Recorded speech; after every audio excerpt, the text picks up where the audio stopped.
Yeah?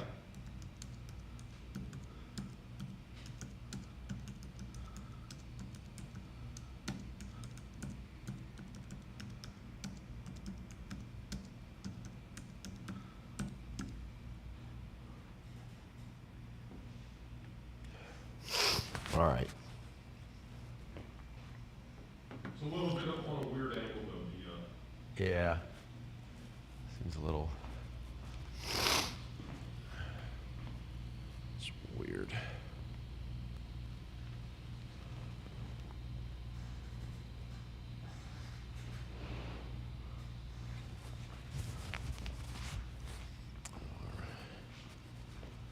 Let's go.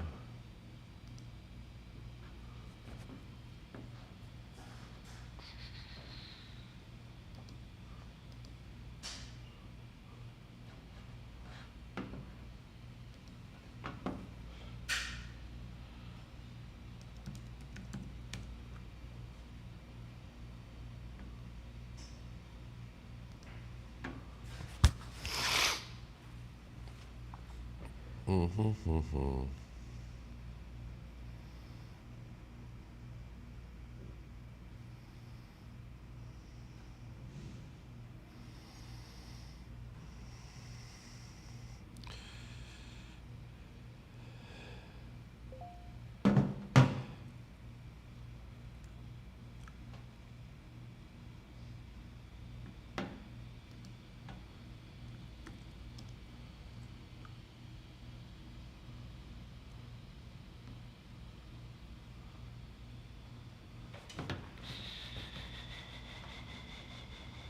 Really?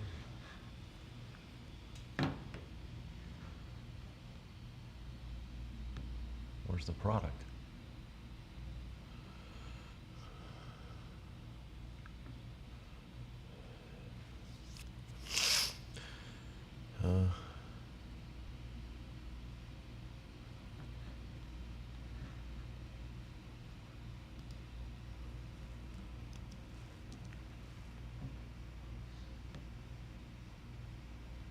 This is weird. Oh, maybe it's just loading.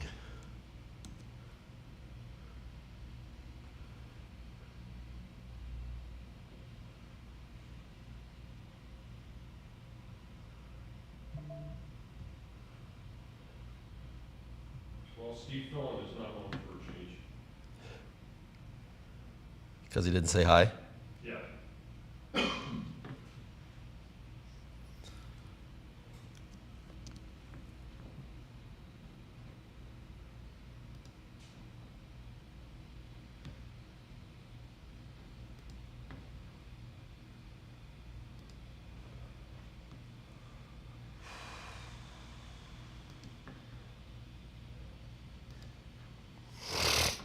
All right. I must sound horrible on the mic. Oh my God. I feel bad.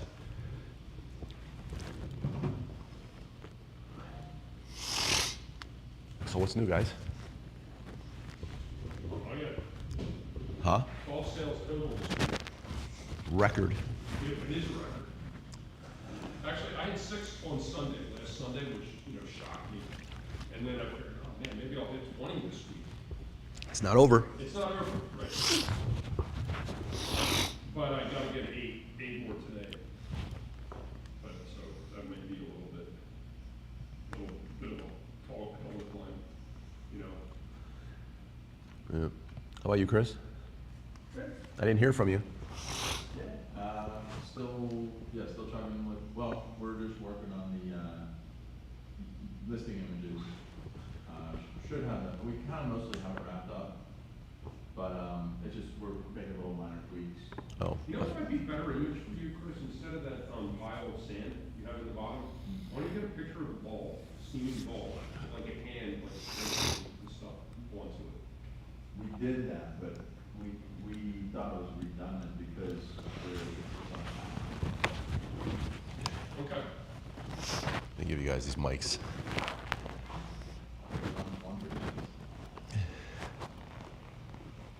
Now that you touched it, I can't touch it. There you go. Yeah, no, you don't have to touch it.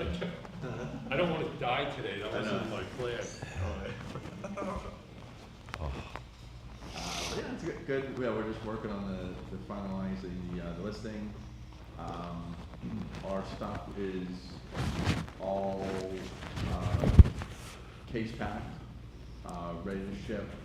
I'm gonna reach out to in the beginning of the week. I'm gonna reach out to some freight, probably like Sea Group or something, to get it shipped into FBA. Yeah, that's where we're at. I messaged you too, by the way, this week. Oh, I didn't see it.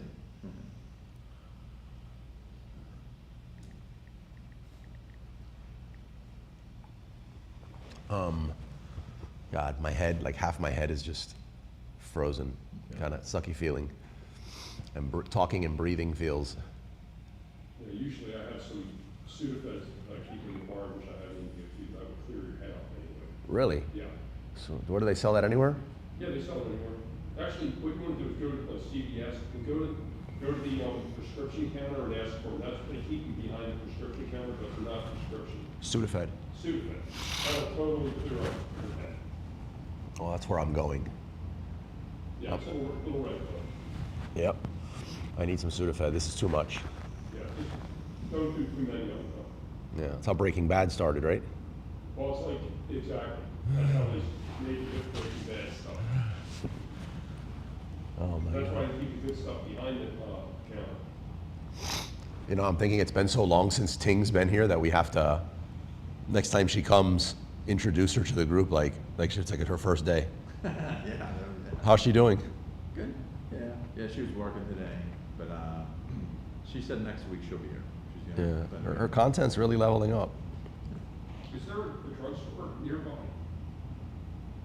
There's a Walgreens on 87th, like less than 10 minutes. You want me to run over there and get it for you? Man, I'm normally, my answer to all that is no, but I'm in pain. If you want me to do it, I'll do it. Yeah, if you could, that would be good. I feel really bad. It's you and I, Chris. With us, yeah. Thank you, Bruce. Yeah, come on. Yeah, well, I am sorry I missed your message, but yeah, and I'm at 0 too, so I don't have anything unread, which is weird. Yeah. But I did the group chat, our group. yeah, I thought you were gonna reach out for the group. Oh, I thought I might have missed the group one then because I thought the group we were talking about the listing and stuff, and they were working on it. Yeah, I was waiting to hear from you if we're gonna do the PPC stuff after our last talk. Yeah. Yeah, but I didn't want to push. I was like, okay, I'll wait for him to reach out. I mean, But it's starting to become late on it, so we want to. Mr. T. Why do you sound like that? I feel really bad. Yeah, that's all. Call it wrong. Call it that. Nah, it's too late to call it. And you're covering me for you're helping out the next 2 weeks, so I didn't call you today. But otherwise I would have. It's okay. Get a job at Best Buy or something? You get a job at Best Buy? Get a job at Best Buy? Sorry, I had to take that shot. But So you're going to go to Nashville? I get the ticket to go there, but Abby's there, McGinn is there, Mr. Beast producers are there, guy from the producer from American Idol is there. Again, he's a really good speaker, like he just really on the pulse of like where things are going with content. A couple of my friends that were in the group that have really good businesses are going, so I don't know, I just surprised me with that, like leaned into it. It's not that I'm not. I find that she's really talented. She's focused more into like the entertainment side. Still a lot you could learn, like Mr. Beast.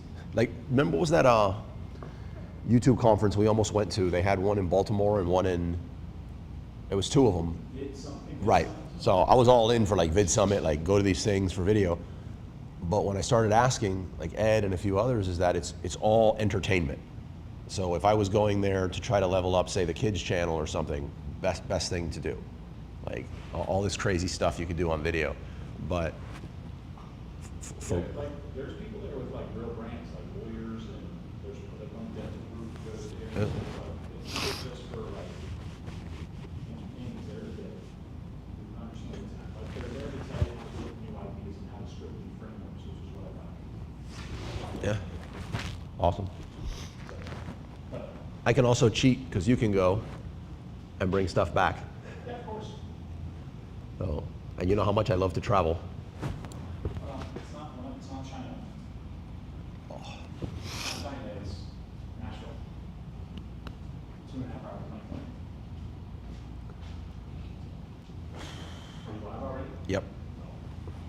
Yeah. Bruce just headed out to grab me some Sudafed and see if that does anything. But I'm.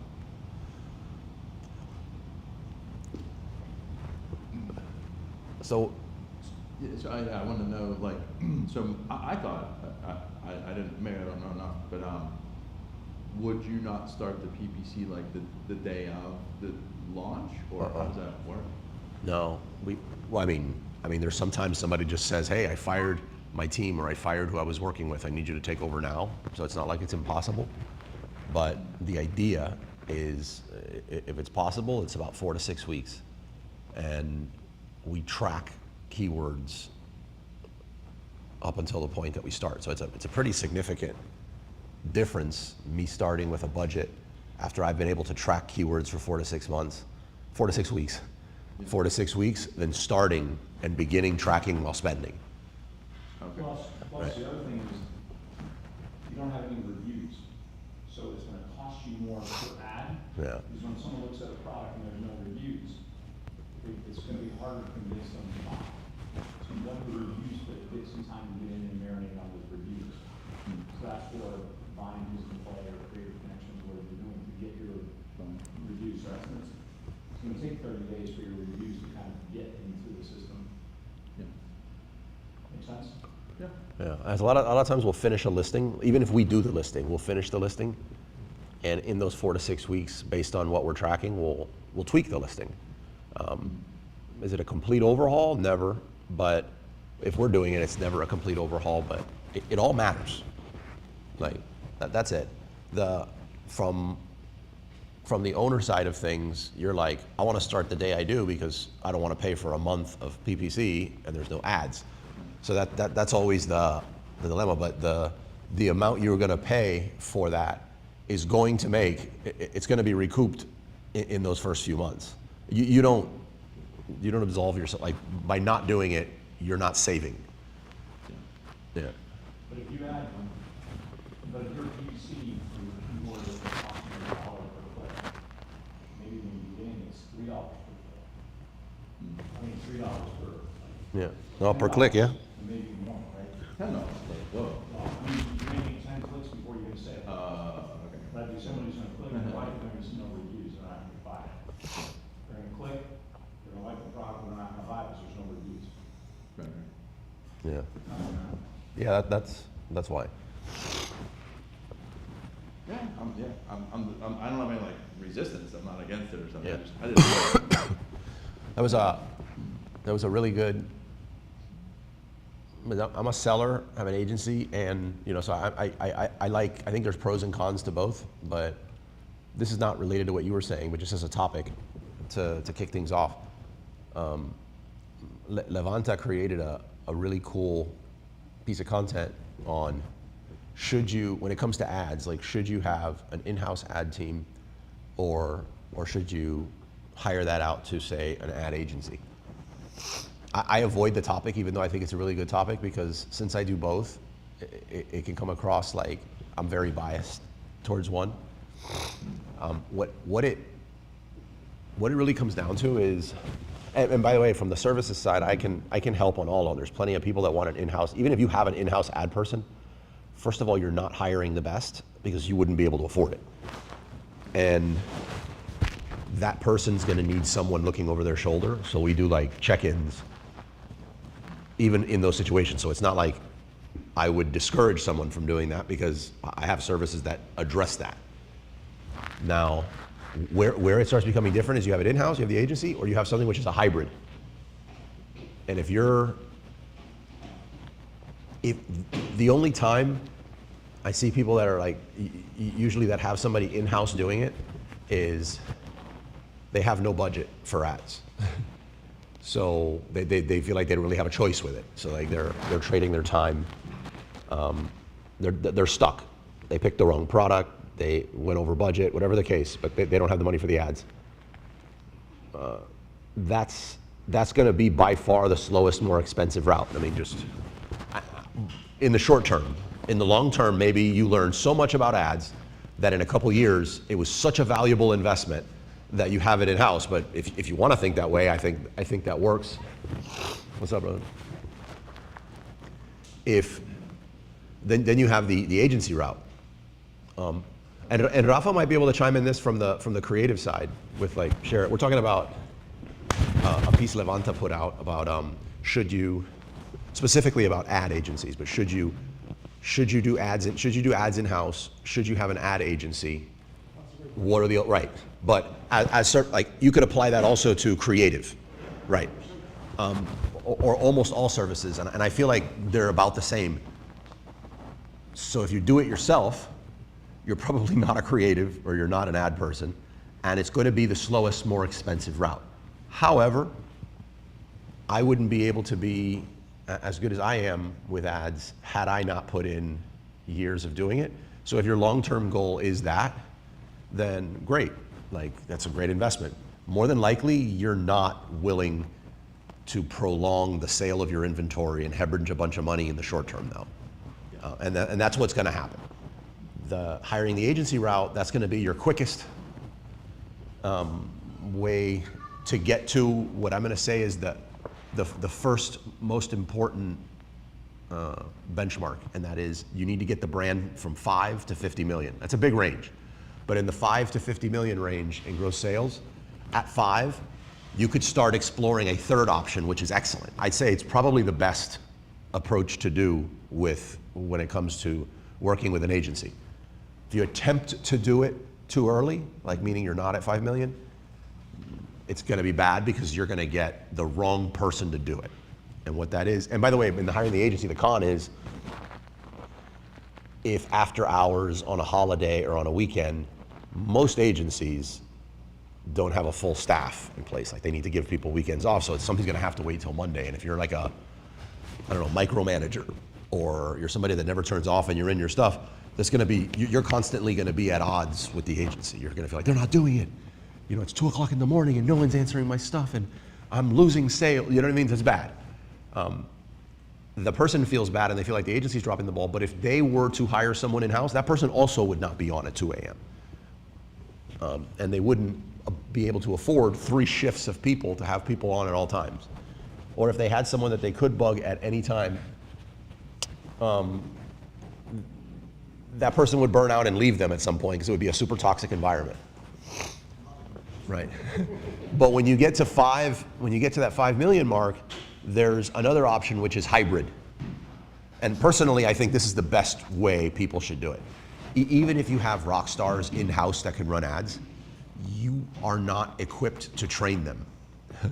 You're not equipped to train them. You're only going to see looks, meaning scenarios that are applicable to your brand. On the agency side, whether it's creative or ads, you're gonna see how this applies across all categories. So for some of you that attend the YouTube meetup that we have after this one, you know that the importance of thumbnails. Well, some outlier thumbnails that you find are excellent in adjacent niches, meaning there's a niche out there about hoarders that uses a really great thumbnail concept, and you seeing that, you now realize, oh my God, I can apply this to my consumer goods brand. So agencies have the ability to see across different categories, and they can have some of the best people there because they can afford to pay them. In the hybrid model, you are hiring an agency, but you also have a product owner in-house, right? And depending, that's why it's 5 to 50 million. At 5, like say, for example, Tom's open that he has several different brands. At some point, it's going to make sense for Tom to get an in-house person who owns the product of each of his brands. So there would be, say, can I use the name of the, he'll have a Leaves and Soul product person. This person will know ads. They're not going to be as good as somebody that we're training constantly, but they're going to be damn good, right? Like almost to the point they're going to be like, I think this guy could do it, right? But what you do is you don't turn it all over to this person, because then that's the trap. Like, you're not going to be able to continue training this person. They're going to stop getting all those looks. But this person has ownership and can hold the agency accountable. All they do is look at everything. And when, say, Tom and Lisa or anybody else on the team says something's changed, for whatever it is, a finance thing, they were able to view something changing in, like, marketing, or it's now ridiculously affordable and we should be spending money on Instagram. They can communicate that to the product owner, so it's very top-down, bottom-up control. You can't, so that's the sweet spot you want to be in. Then as the brand grows, you add not just a product manager for the brand, but you might add a project manager for the category. Because the brand's probably, say it's in bar and wine tools, there might be someone just for decanters. There might be somebody just for the openers. You know what I mean? That's the spot you want to get. The thing is, some people, what they do is they'll hire someone to act as a hybrid before they reach that spot. That product manager, that person's a badass. I mean, that person's really, really good. They're going to cost some money. This is not someone you're getting for like $3 an hour off onlinejobs.ph. And if you put that person there, you now have someone that doesn't know how to hold someone accountable and doesn't know what they're doing, and they can't really crack the whip and hold the agency accountable. So you're in a worse spot than if you did it yourself. I hope that made some sense. Yeah? All that from why you should start ads, 4 to 6 weeks out before you actually are spending money on ads. Yeah. All right. Welcome back. I think it's Happy New Year, right? In person? Yes, Happy New Year. Yeah. I'm sick, by the way, but from a distance. Okay. Yeah. Yeah, I was on the live stream last week, but it froze up for me. Did you hear that? You missed it. Oh, yeah, who told, did you send it? Okay, I'm going, and I kept refreshing. Everybody was like holding their phone lights up. We lost power. Were you here? Oh, Tom said you didn't pay the bill again. It's been tight. The tariffs. Tariffs. That, and then there's a guy outside, like, putting his car up on the tow thing. Are you serious? It's been tight. It's been tight. GC's not giving me allowance. Anything. I'm gonna say the story. I got to tell a story. In short, amazing, but not for how you think. So, and just in case my wife's listening to this, this has nothing to do with my wife or my son or my kids. We went to one of my best friend's house, Ramon. That's where we go for New Year's. You guys live close? If we were in New York, it would be called walking distance. Oh, wow. Yeah, yeah. But in Miami, it's 2 blocks away. You know what I mean? That's the only place GC could get me to go at that distance from the house. Then that's where we go. And I stopped working New Year's Eve at like 8 p.m. and shot home dead tired. I didn't want to go anywhere. No shocker there for those of you that know me. I didn't want to leave the house. But I see GC was telling me to. I tried to get her to say, let's take 2 cars. I'll meet you there, thinking that when I want to leave, just let me go. No. She didn't want to do it. So I'm like, I got to bite the bullet. And there's no leaving early. We're here for New Year's. Like, we're here. And my son's best friend, like, he doesn't have a close second, is Julian, Ramon's son. They're like peas in a pod. And so when they have an opportunity to play together, they're inseparable. We go to New Year's, they start running around, and then all of a sudden, I see my son get scared. I'm like, what's going on? And he's like, I want to talk to you. And that usually means something happened, take me out where no one's around, I want to talk to you. I did. He says, I feel really, really bad, I feel sick, I think I'm going to throw up. And I'm like, I feel like something's up, but I'm like, whatever. GC sees us walk away and sees the serious look, and she says, Carlito, what's going on? He says, I'm sick, I think I'm going to throw up. He had just been sick for a week, so GC said, why don't you play a little bit more with Julian? If you still feel bad, you go home. Me, I'm like, if he goes home, he needs supervision, right? So this is my out. Sure enough, I'm encouraging him to have fun though. I don't want him to be sick. He says that he feels bad. GC says, I'm gonna go drop you guys off at the house. Just stay with Carlitos, nothing we can do. And I'm pretending like I'm destroyed, right? But she takes us home, and my son looks at me and says, as soon as the door's shut, he goes, Dad, you promise you won't be mad at me? And I'm like, no, well, what's up? Talk to me. He goes, I'm not sick. And I'm like, mind you, he fooled me. Like, I really thought there was something up. And I'm like, okay, what's up? Did something happen with you and Julian? He's like, no. I could tell you were tired, and I just wanted to spend time with you. Best New Year's ever. We watched Minecraft twice. Ate right there on the sofa, passed out with each other, I think like at 11:30. Best ever. Got to do it at my house. I'm very chill. Like to me, that's the description of a great New Year's. Yeah, so great. It was amazing. Yeah. I think Minecraft's probably one of the worst movies ever, but for me, it was the best that night. Yeah. Yeah. Yeah, I wish I had a father-son story to tell you like that. Mine goes the opposite way. Yeah. Yeah, Well, mine's also a lot younger, so we'll see what the future holds. But no, it was great. It was really, really, that New Year's was amazing. I survived Christmas. Yeah. Yeah. And then yesterday, last Saturday was the coming back, and power just went out. It went out too for right when we started, and it came back on like right when we ended. Wait, but so, did you find out what was the reason? The whole area. Yeah, whole area. Yeah, whole area. And I gave everyone the option, like, anybody want to go? Everybody stayed. And we did it in the dark. So it's pretty wild. It was more challenging for me because, like, if I'm talking right now and Chris gives me one of those looks like, what? But he doesn't want to say, hey, I don't understand. I could tell someone doesn't understand. And I might not call you out, but I'll repeat what I said in a different way based on your body language. But I couldn't get that in the dark, so it was a lot more challenging. I usually make a face if I'm not understanding something. I watched a show over the holidays, which was that was really good, called Beast in Me. I recommend it. And we just started one called Pluribus. Weird. Yeah, Beast in Me. I highly recommend it. One season. But how's business? Everything is okay. I moved now. Right now, I am low on stock, but I'm not to switch manufacturers. But But you're selling.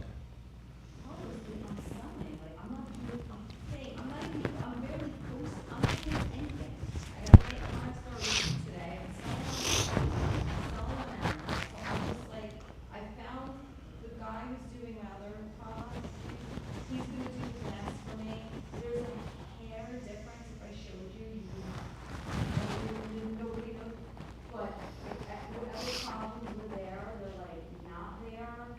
So I'm just waiting on, he's like, oh, we can use it until after like it's changed the year. I was like, whatever, I'm just hoping I don't run out of stock, so I'm not hoping anything. Yeah. But I'm grateful that. Place the order now. Yeah.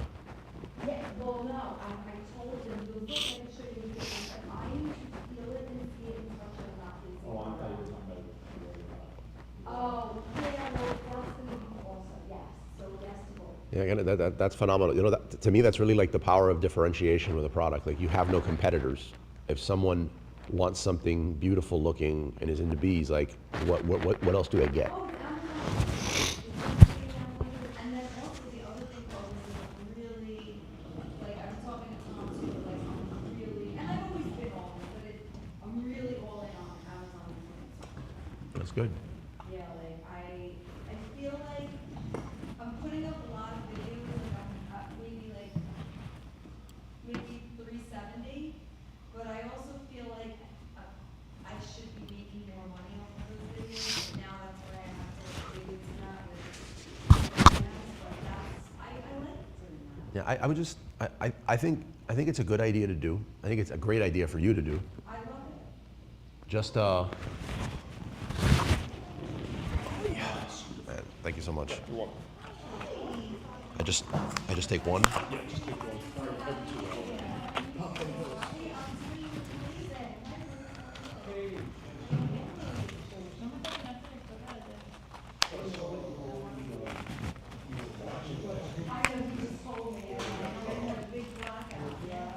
The, So, yeah. I would just, I mean, I think it's a great idea to do. I think it's a great idea, especially for you to do, Yeah. right?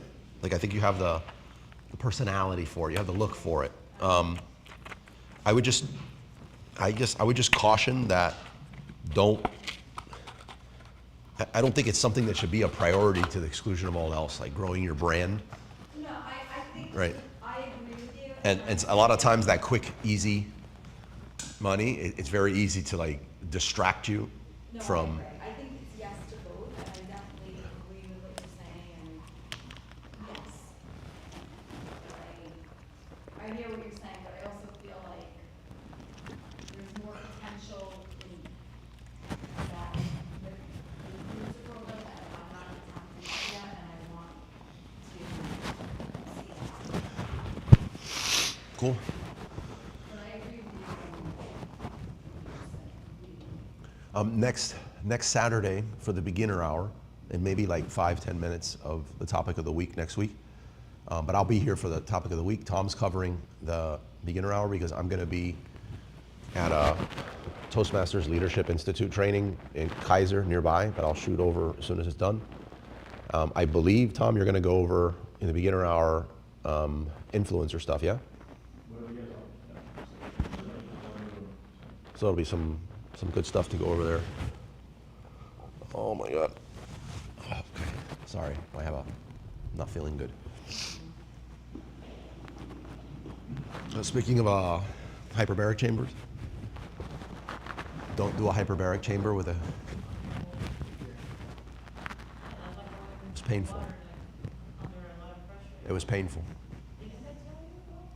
They might have told me a while back, but I think a lot of times they say stuff and I'm like, oh, that's for other people, mere mortals. You know what I mean? Like, just like on the NyQuil, and they're like, only take this amount. And I'm like, if it doesn't say only take this amount if you're vertically, like, to me it's like, does that take this amount if you're vertically challenged like Carmen? Take this amount if you're only, you know, like what you getting a bottle of NyQuil, I get a bottle of NyQuil, there's no reason it has to say the same thing. Like, you're the size of one of my thighs, you know? Like, so like, how is that the same thing? So, and I have this argument with GC all the time, and she takes it and I'm like, yeah, I want to have that nice going to sleep too, but that amount's not going to do it for me.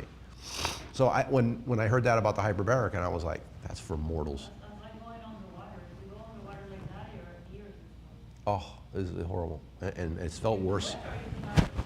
I hit eject. Yeah, it's the first time I've hit eject on a hyperbaric chamber. I was at two. you went by yourself. Yeah, I was at 2.0, and I was like, ooh, what's going on here? And I kept going, and I'm like, no, we're not going to find out what that's like. And I just, yeah, it was. I think I would have done. I don't know what the outcome would have been, but I think it would have been physical damage. No, your ear will pop. Yeah. Okay. But that's, Candace, that's great news. Yeah. I think it speaks to differentiation. Like, I'm not saying anybody should get into this product, but one of the products we're going to talk about in the topic of the week is, hello, something like this. I've seen those things, not that Yeah. example, but I've seen that. Yeah, I mean, it's just, doing a mold on that's almost nothing, but It's cool. yeah, well, that's probably That's one, all two. it is, it's cool. It's Right. It's good enough for gun lovers. It's not good enough for drinkers. Yeah, It's like- I know what you're saying. It's Yeah. a combination of two things that, I don't know. Yeah, but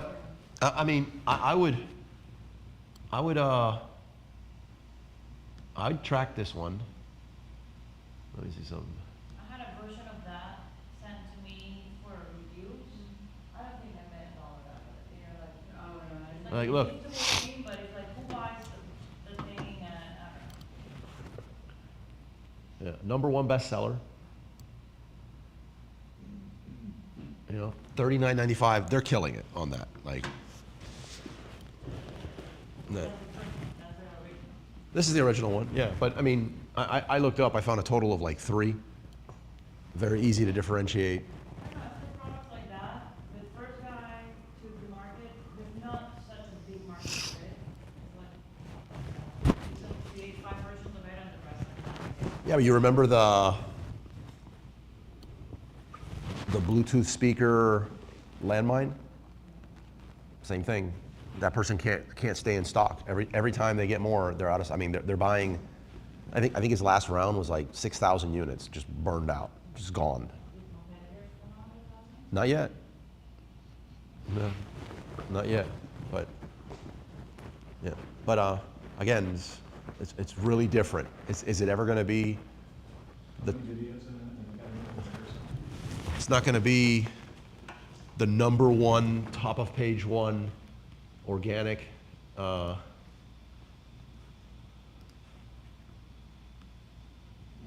2, 3. 3. Oh, it looks like GC. That's scary. Yeah, but yeah, differentiation helps a great deal. Yeah. So as I'm looking at that car, so it's a little side topic, but the strike-through price, and then they got the 11% off. I remember with our last PL, we had a similar thing, but then after a while it disappeared. Is there a time frame that you keep that minus 11% off? Yeah, at the time they're running the promo. Oh, so that's a promo.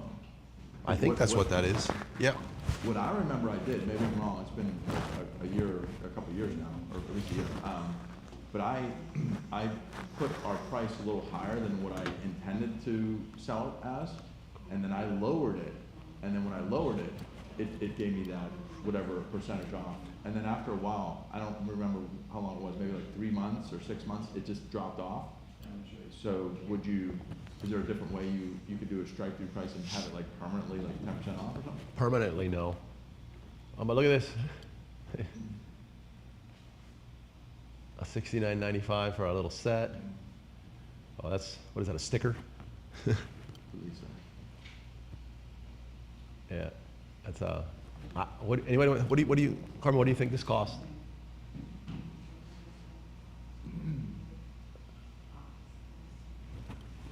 I think it's under $8.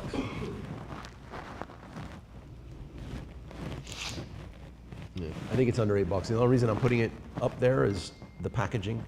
Didn't you So show something a long time ago in the same vein of glass, which was Boot. like boots? Yeah. Yep. They have very cute stuff. I've seen, you know, Yeah. I was thinking about doing wine glasses, like butterflies on. yeah. You should do like gold leaf on the bottom too. That's a terrible idea. Is there anything that hunts bees? Would that, Is there anything that hunts bees? Something like that, yeah. think about it. You could have a killer bee glass. You can. We do killer bees or wasps. Uh-huh.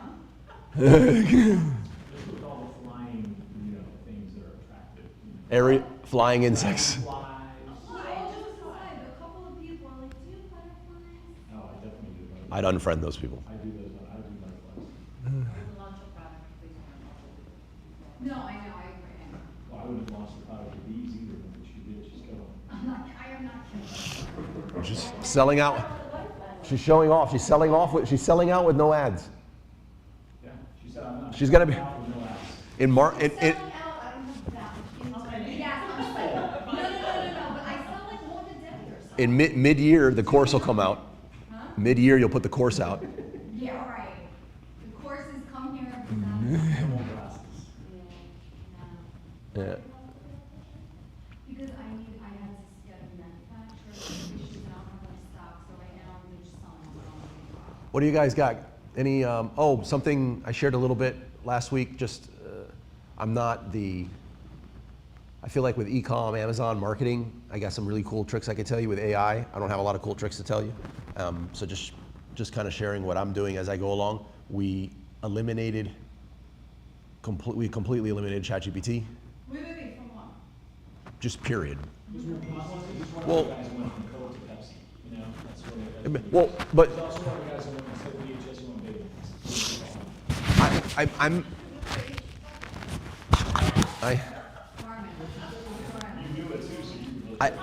Except Rob. Bruce, do you see the YouTube channel, by the way, if anyone else? Yeah, okay. So I'm not saying one's better than the other. I have opinions, but this isn't even really what influenced. My take is we're talking about doing influencers. Optimizations. YouTube, AI's here to stay. We all know the basics, I think, but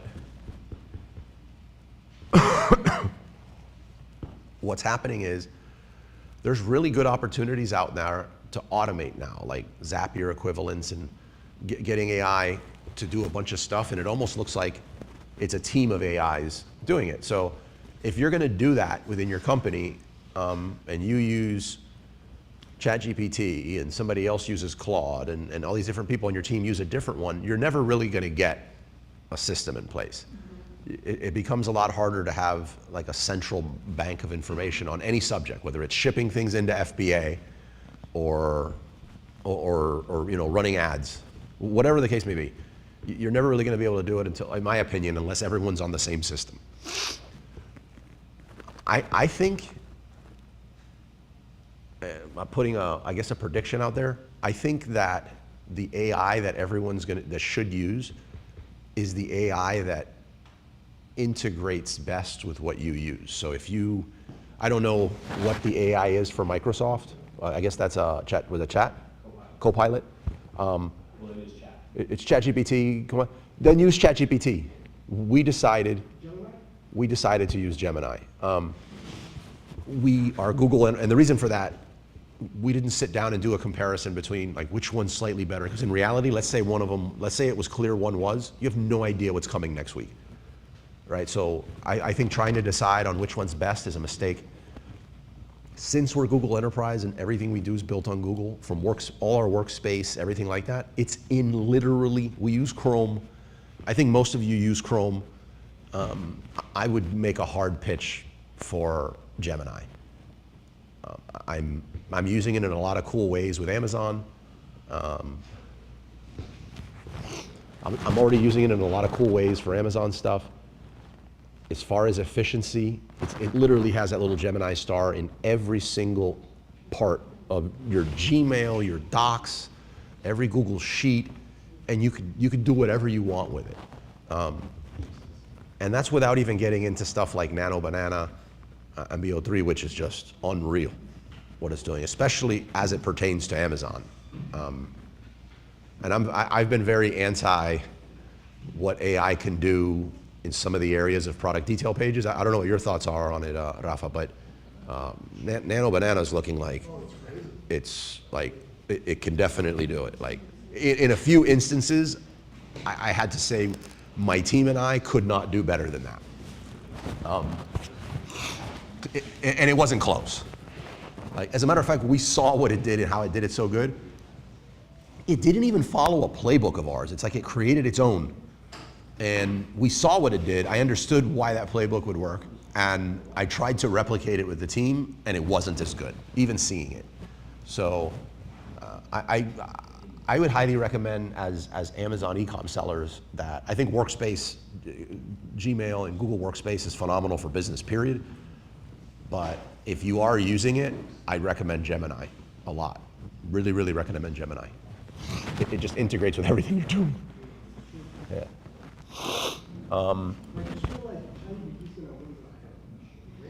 I think ChatGPT is like, I think they won the launch. I think ChatGPT, OpenAI won the mind share of everyone. Like, we're forever gonna probably call all these AIs ChatGPT, right? Just like we call Pampers, all Pampers are Pampers, right? But Pampers is a brand. Yeah. You know, I think they accomplished that. That's not always advantageous though. We were using it. We were using it a lot. And now that we're focused into Gemini, I think two things. One, the fact that we're focused on one AI within the company. Huge help. That could have been all focused on chat. And two, just as of right now, everything could change Monday, but as of right now, I feel for the types of stuff we do in our business, I think Gemini is killing ChatGPT. And by Gemini, I'm talking about the whole family. I'm talking about Notebook LM. Like the stuff you could do with just ad reports and stuff on Notebook LM is just, it really is crazy, man. I have some people I would call like data scientists on my ad team, and we're going to be hard pressed not to like incorporate some Notebook LM stuff. Like it's really good. Palmelli, exactly. So there's Palmelli. There's Google Labs that comes with it. Google Labs is sick. The other one is, I love Loom, by the way. I love Loom. I'm not trying to like get rid of Loom. If you guys don't, you should have some kind of screen capture tool that you use. There's other ones out there. Loom, I think, is a beast. However, Gemini has a feature, I think they call it Lab, that is Loom, but on steroids. And it just comes with your, like you can just get rid of your Loom subscription. And then the benefit here is when you get a Loom, there's a lot of cool stuff you can do with it. Anybody here not know what Loom is anyway? By the, because I guess the beginner hour today we're talking about just like how you can work more efficient, which is important. You can do a lot of cool stuff with a Loom video. With doing the Loom equivalent on Google Lab, you then just ask Gemini, turn this into a step-by-step checklist process, and it does it.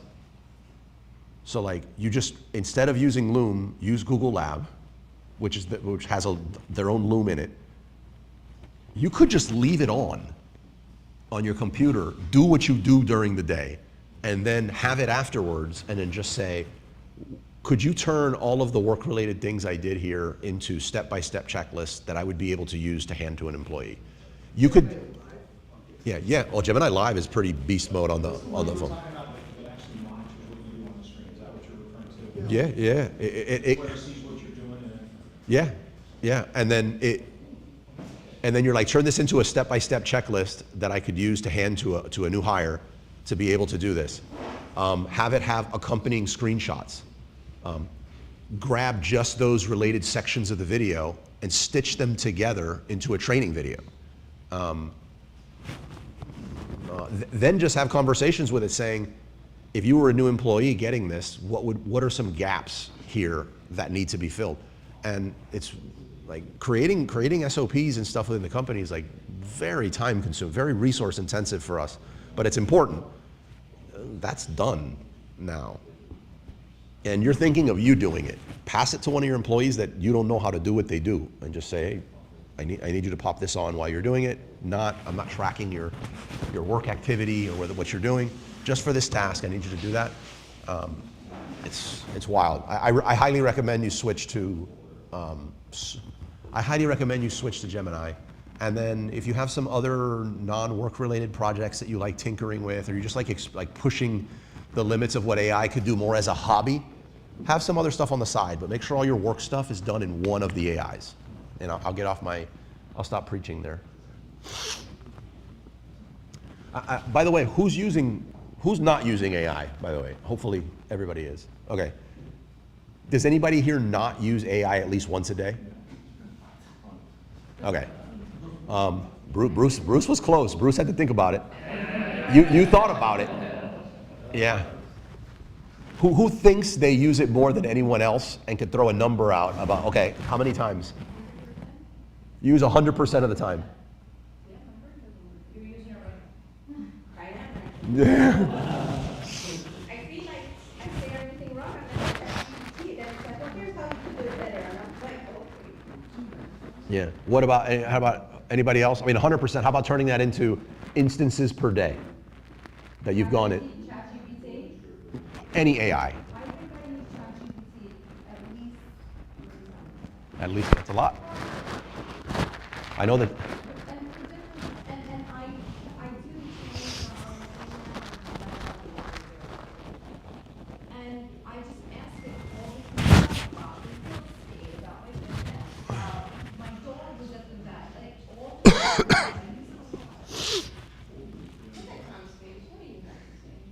I don't have anything. I'm trying to help out. Showing the model. Are you saying your framework so you don't have to use any I use it all the time. I have to tell you guys something too. So my mom, she's, you know. Grab the mic if you can, so everyone behind Tom. This is another gratifying use of AI.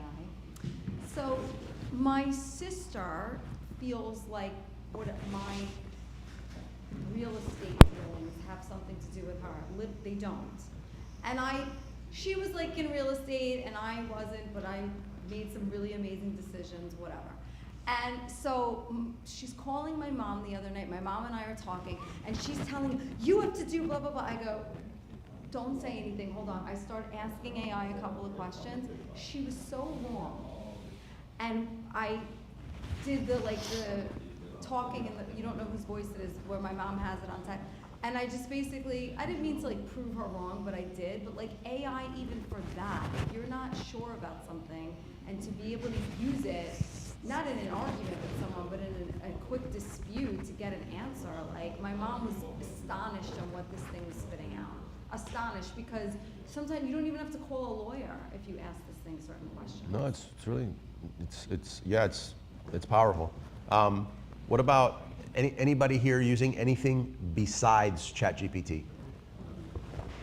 Everyone's OpenAI. No one's using any other AI besides ChatGPT? I use Gemini sometimes, because my business is in Google. Because your business is in Google? Yeah. Okay. All right. Cool. Interesting stuff. I do feel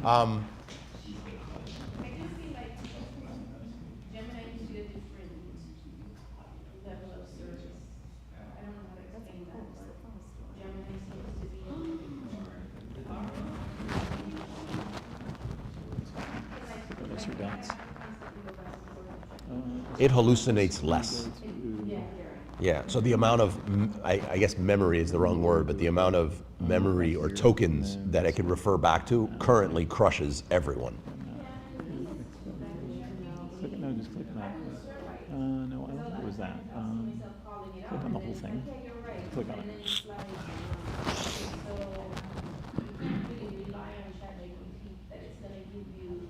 I don't know. Just,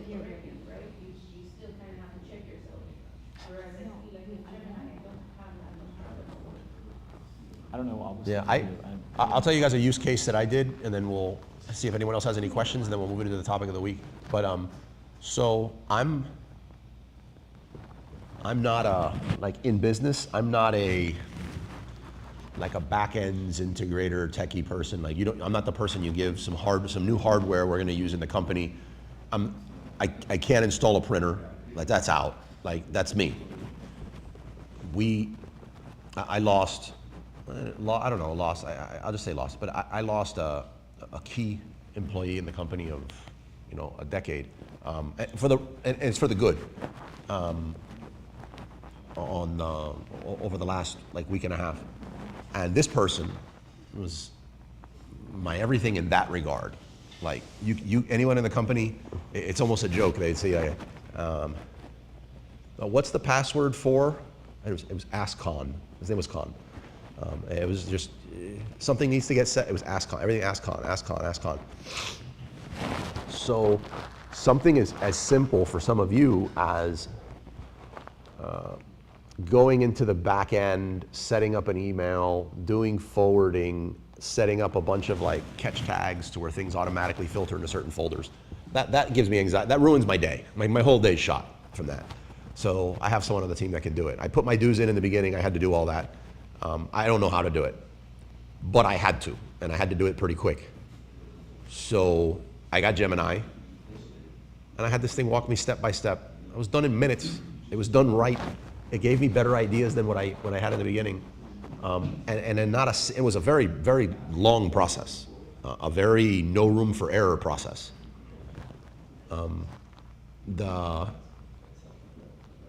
It was up to date. I mean, I was impressed. That helped me a lot. So sometimes in our business, it's not something sexy you're doing that about your product or a promotion you launched or something. It's some BS thing on the back end that stole a bunch of your bandwidth. That was mine this last week, and Gemini saved it.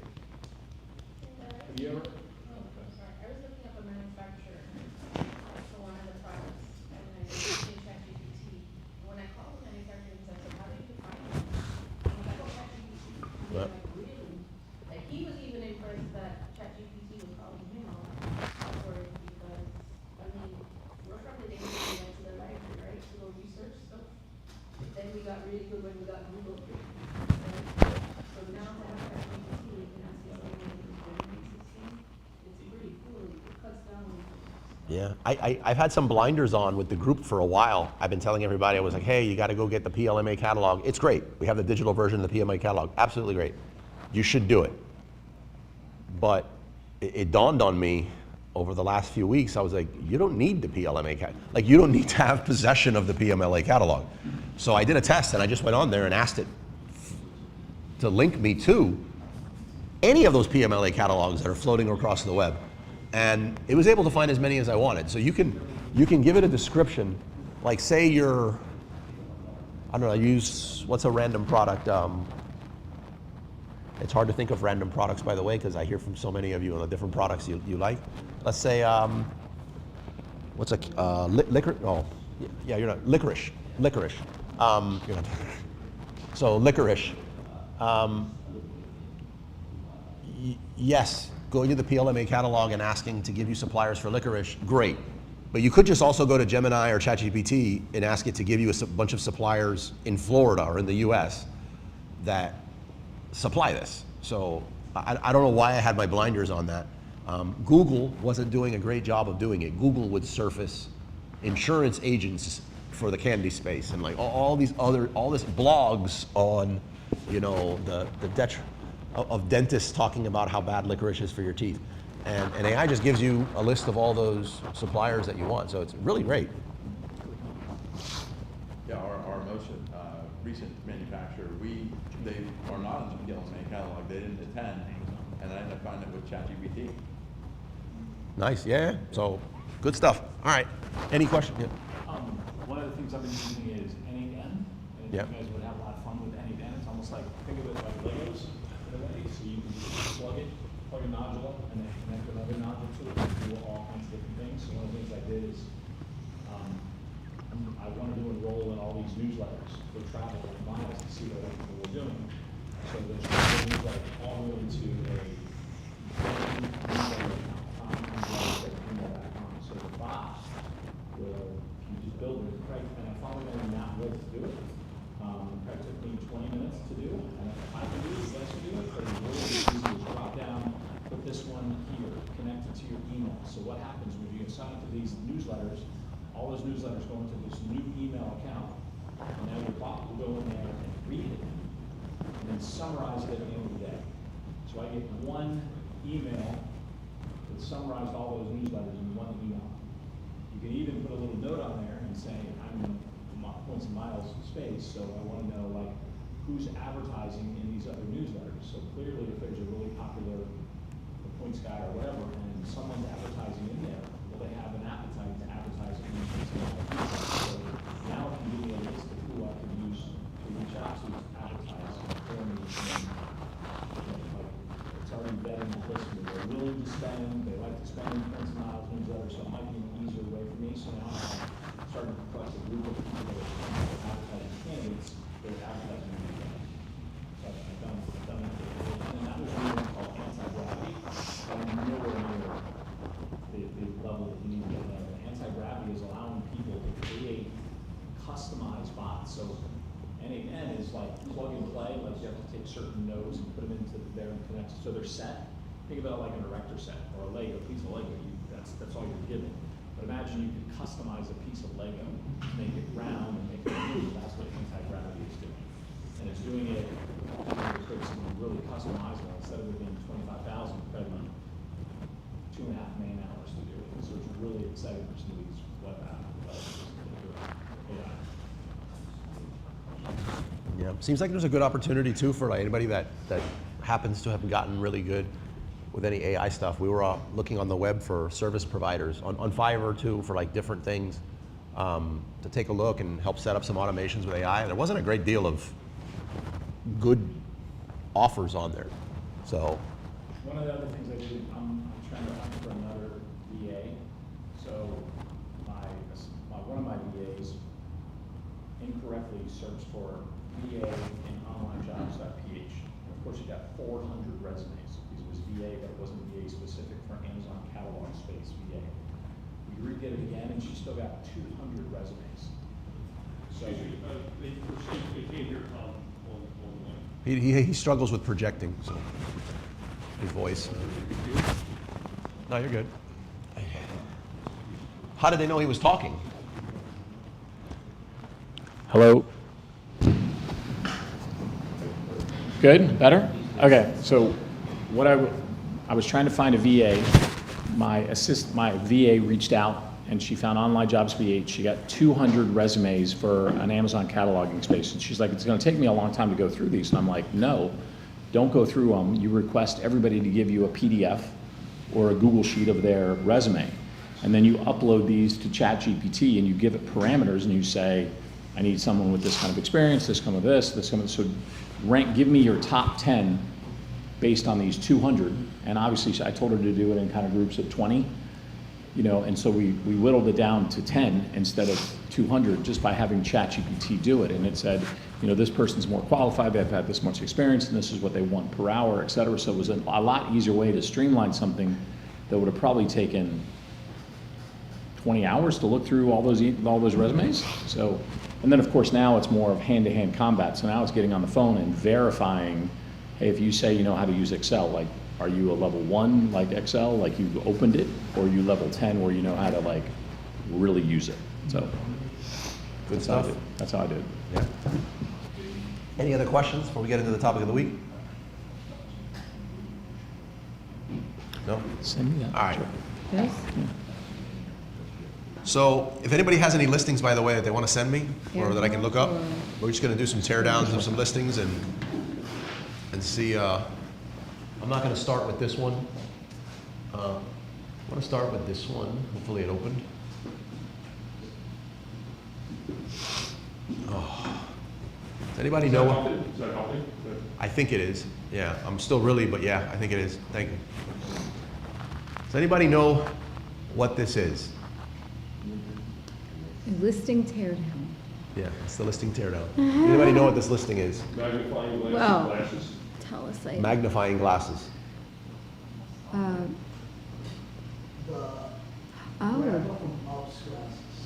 The grandpa from Up's glasses. well, it says it's to do the eyelash extensions. Eyelash extensions. They're not eyelash extensions. No, but it says to put it on, like apt to apply. it's a magnifier. Right. Anybody else want to take a stab at it? They're not selling much. Huh? They're not selling much. Yeah. What do you get? What do you think you get by looking at this? Pair of glasses. An ugly pair of glasses. The frame. But are you getting this piece, both? Are you getting more than one? Are you getting the full frame unit, the clip-on unit, the half frame unit? Where does it say? So you don't get the clip-on and the full frame?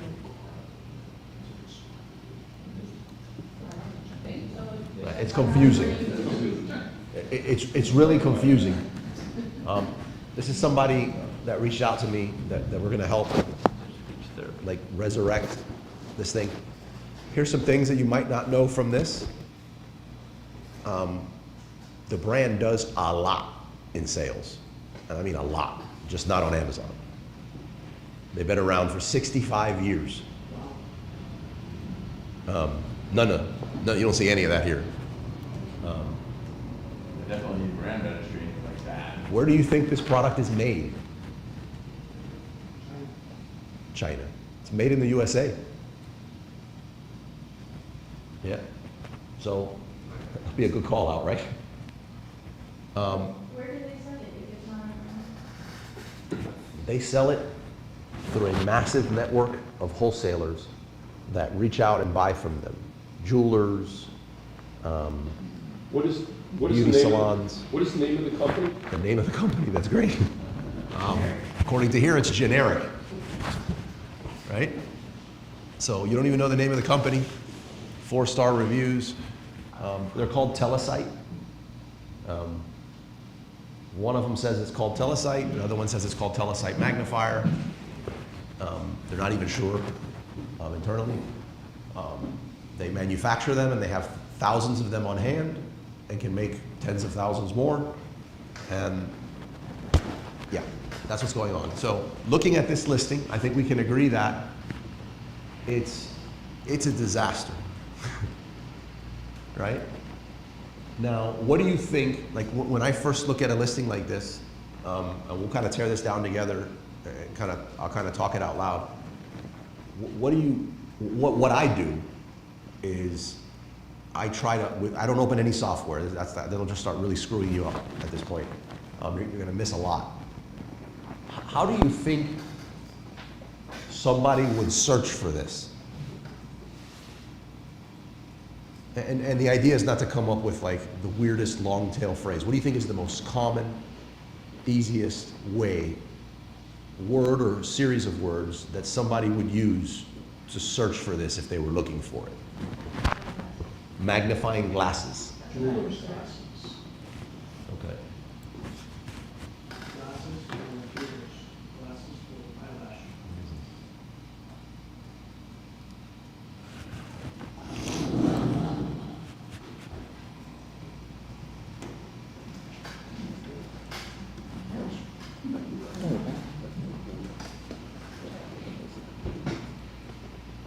Can you type it in?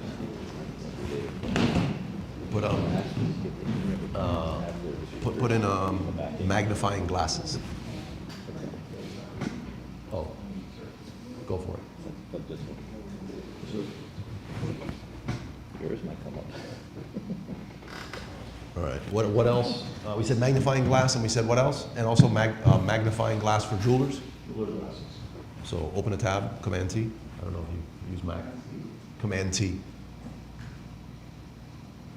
Yeah, I don't know, ever since the Maludo thing, I don't know if you guys have already gone back to the old ones. Jeweler's glasses.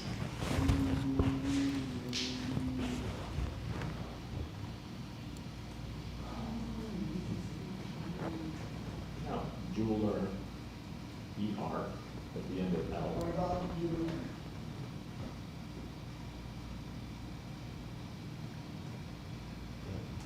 Yeah, that's good. Okay, thank you. So, I like those search terms, by the way. I think those would be the more or less the top two. But it brings up a point immediately looking at this that it's already, for me, top of mind. Should this be more than one listing, right? That yellow box didn't really, it's old, it's outdated, they could use help with that, like we get that, it's an eyesore.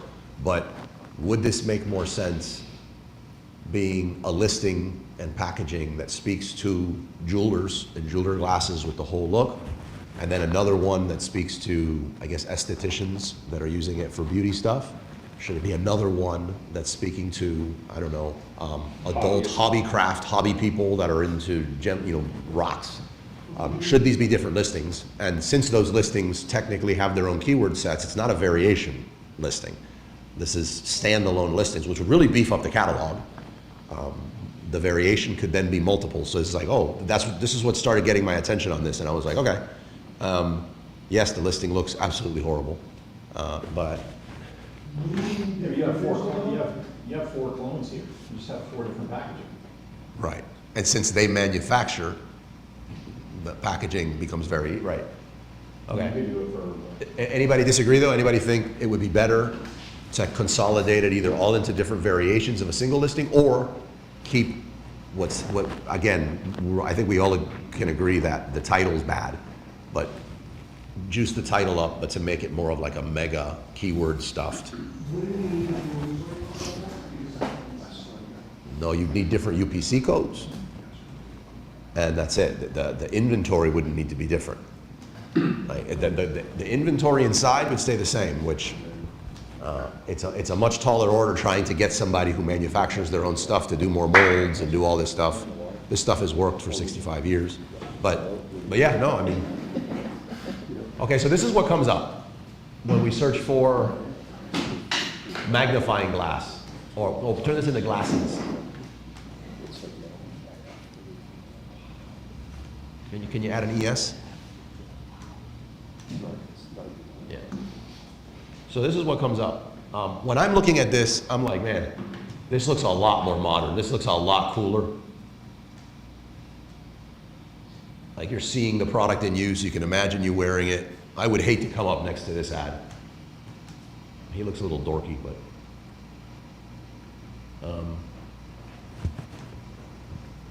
Dominated by these types of products. The type of person that's looking for the product that is selling, that's hands-free, I don't think sees this as competition. If somebody wants a hands-free set, they're like, oh my God, this is excellent. I can get one that I can hold in my hand. That doesn't work.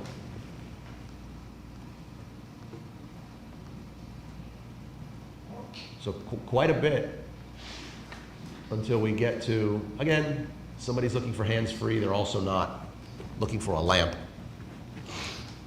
a desk mount. Here we go. I think this is the first hands-free one we get.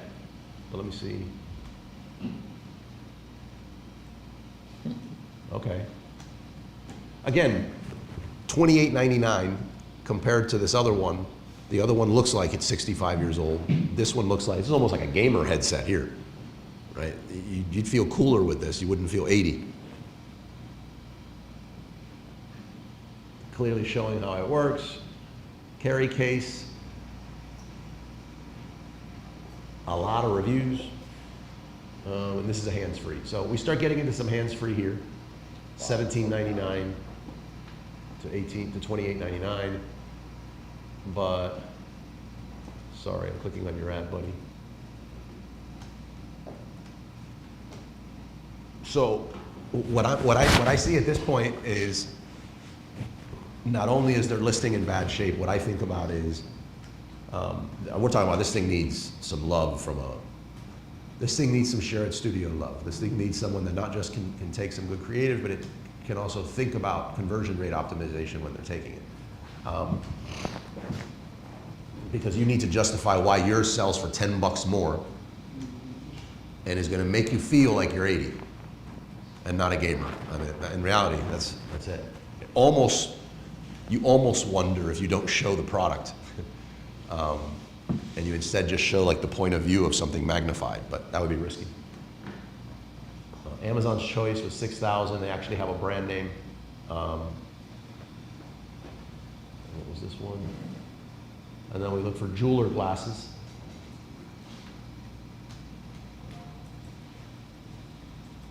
Yeah, so jeweler glasses, all hands-free, makes sense. The jeweler needs their hands.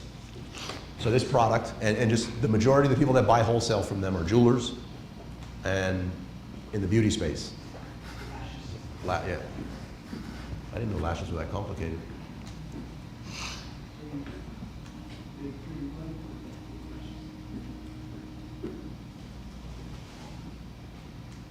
I don't know if it's worth adding, but for example, my mom uses it all the time. Uses these. Yes, she's microblading.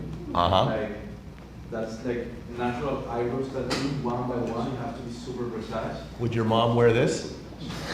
No, I don't. She wouldn't do it because she has to look good too. Like, she's a beavis and stuff. So. Right. So that's a good point. So what brings up on my next one is, we create a listing going for beauty.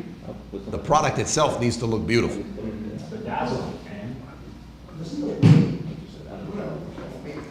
I think the weight factor matters. You think this one looks heavier or lighter? Yeah.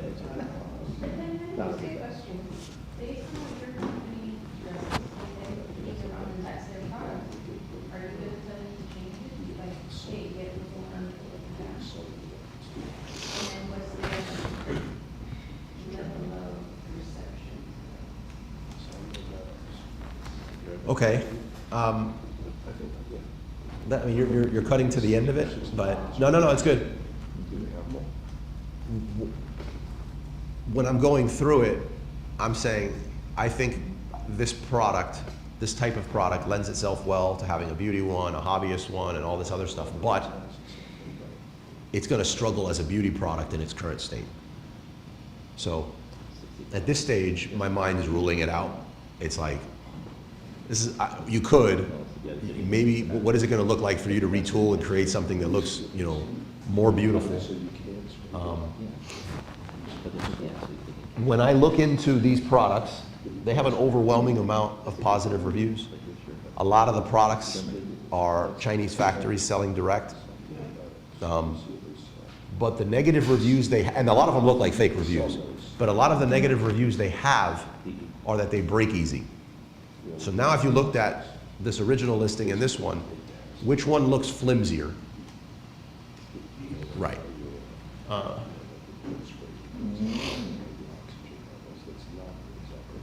With the help of Gemini, I looked up what's the average age of jewelers and then the average age of beauticians, they're estheticians. The average age of hotties, no, you don't say it's inappropriate. Sorry, geez. Like you would imagine, the jeweler one is much, much older on the average. So this looks like the win here is for that, and the jeweler does, the majority of the jewelers, the majority of the time that they're using this, they're using it in their office. What they look like with them on really doesn't matter. So at this stage, I start ruling out in the optimizing of this listing, going for a beauty one. This would work for an older hobbyist, like a gem collector, a coin collector, that sort of thing. And it would work well for a jeweler. You know what's very interesting? I put microblading glasses, for example, and you see the same results, like the same type of glasses, but the videos are just women and doing like different things. So it's really interesting how it's the same product, but because of the world, it changed the videos. Yeah, absolutely. There's a really big market for people who do some of that. When they paint the figurines, the war figurines, or the Dungeons and Dragons characters and stuff like that, or if you do the modeling and model painting and stuff. So The majority of them, though, because they want, in my mind, like going through the listing, if you want cool figurines, you probably have a gamer headset. You probably have something that looks closer to a gamer headset. There might be a few throwbacks that, yeah. I mean, if you're a content creator and you like to show off you doing these figurines and you're going to come out on camera, I don't think you want to get seen with the first set. The first set makes it look like there's going to be big bushy eyebrows. And, so.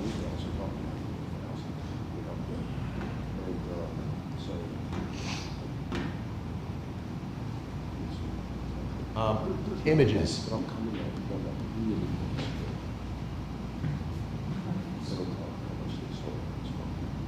Anybody want to take a stab at what's wrong with these images? Huh? There's no like lifestyle images.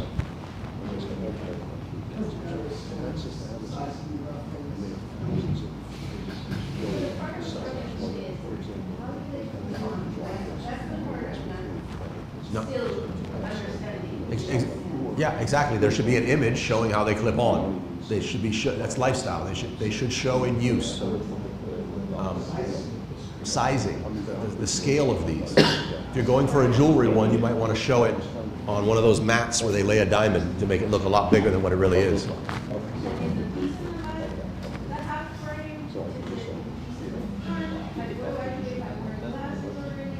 Exactly.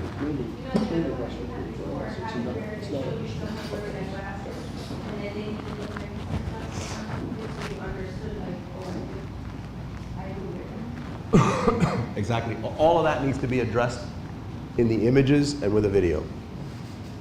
There's not a single picture of a person wearing it on there, right? Yep. On the box or on the product.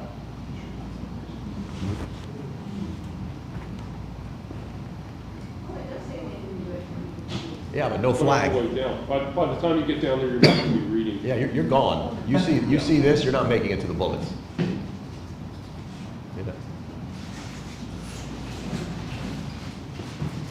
Is it better to have like made in USA all on one line? They're not. This is not even supposed to be here. Like you're not supposed to put the. You're not? No, not in the writing. There's a section where you put in origin of the product, where you're supposed to put it. You're technically not supposed to put it anywhere else. Now, if it's on your packaging, that's out of everyone's control. But you're not supposed to write it anywhere else. But I think the part that throws us off is the generic, like generic is what you see first. Yeah. Why is it generic if it's Huh? When you scroll up, I'll tell you all it says generic. this. Well, generic is put here. What's going on? Generic is put here because the brand name gets stuck in front of the title. And since the brand name is currently showing generic, it's automatically populating generic there. They didn't write that in manually. So when they update their brand name and connect it to brand registry, that'll reflect. That's just, it makes me feel like, oh, this is it. Yeah. Because it's a generic like brand and it's not brand registered, would Amazon like populate it lower because of that? As opposed to like registered? Amazon says they don't, but I'm convinced. I mean, I'm convinced if your brand is generic and you don't have a brand in, and Amazon's algorithm can take an unlimited amount of inputs, they're going to prioritize someone that's an actual brand. I think where it gets mostly hit is there's going to be a good percentage of people that don't want to buy something called generic. Buy generic. Where do I go for support? What do I, you know what I mean? Where can I find out more about this? Is it safe? Right, nothing. So they lose a percentage of that. So every time somebody goes to a listing and doesn't convert, that's kind of like suppressing you in a way. Yeah. Anybody have a listing they want me to look up? Yeah. I have a listing that's like, not really, you could tear it down, but we came across this week, and it was pretty amazing. I don't know if I sent it to you. Can you tell it to me? Let me try. It was pretty crazy. It's a little pouch, and they're selling it for like 15, 16 bucks. What's the name of it? I think I have an idea to do it. What is that, water? No, this is, Vodka? Sure. GMS.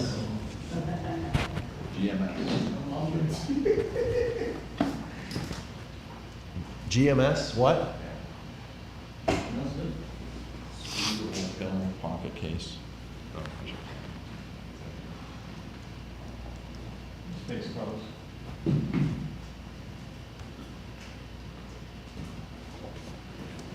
Second one down.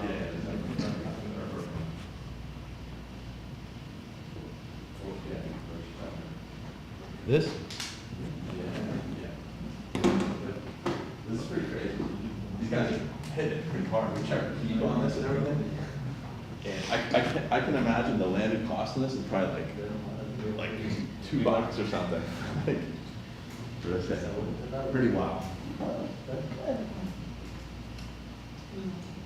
The 2-pack I like a little better.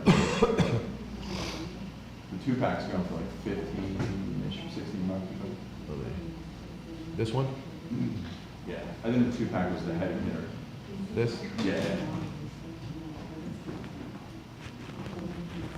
All right, this is interesting. Let's do this. Do you think by looking at the main image you know what the product is? It's not, looks like styrofoam case. No, the picture, yeah, no, it's not. The bottom picture is okay. The bottom picture could maybe be the main picture, right? The bottom picture, it's not there, you don't understand. Right, I exactly. mean, you still don't understand what it is, but if the bottom one is not there, you definitely don't understand. The scale also looks way off on the bottom one, but I can see why they put the bottom one because absent it, you have no idea what's going on. 100%. I mean, that kind of looks like a styrofoam soup bowl. Like the pen. And question, what for transparent things? I help Lisa. Don't allow different background. Yeah. When I look at something like this, anytime some products are just difficult.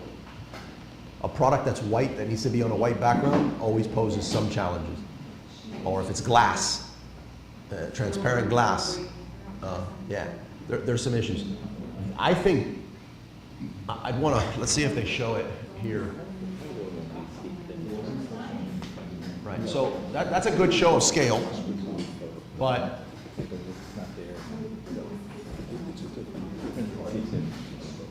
what I would do in this main image, I don't know what their packaging's like, but this is one of those instances where showing the packaging would actually help.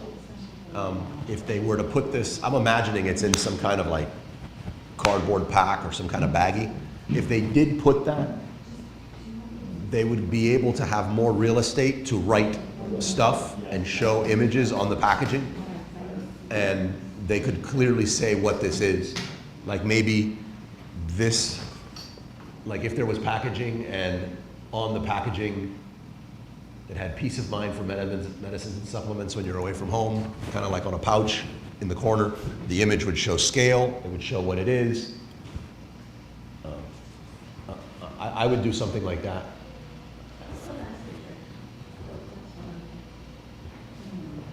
That's too much going on, right? I don't know what they're trying to do. I think they're trying to say, maybe they also sell these products and they're trying to say we also have this, but I would use this as kind of like, you can replace all this and instead just have our tiny little thing. I don't know.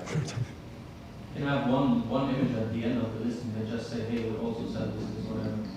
Show them. This can win as a main image if you're comparing with what they have. Yeah, actually, that's really good. This would work as a main image. Yeah. I think it would be better. Still horrible, but it can better. It's better than what they have. I would show this with packaging. Let's look at the rest of the listing. I bet you if you ran that in PickFu though, just for their main image, you would not get like 80% knew what the product was, which is a big problem when you're running ads. System now, I don't think the system understands what it is if it's scanning it. Anyway. Their canonical is set.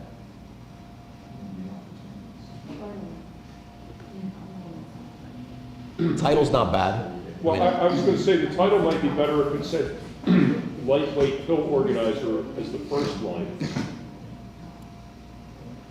Then squeezable pocket pill case.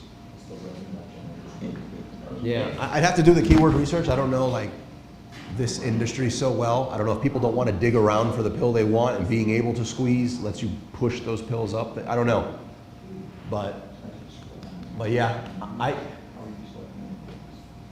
yeah, lightweight pill organizer, ideal for travel.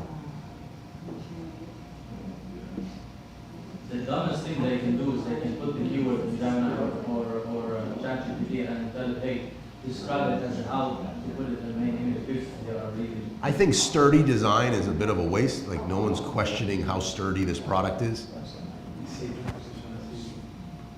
Like you don't question how sturdy your bag is. Like Well, that's like the opposite of pushing it.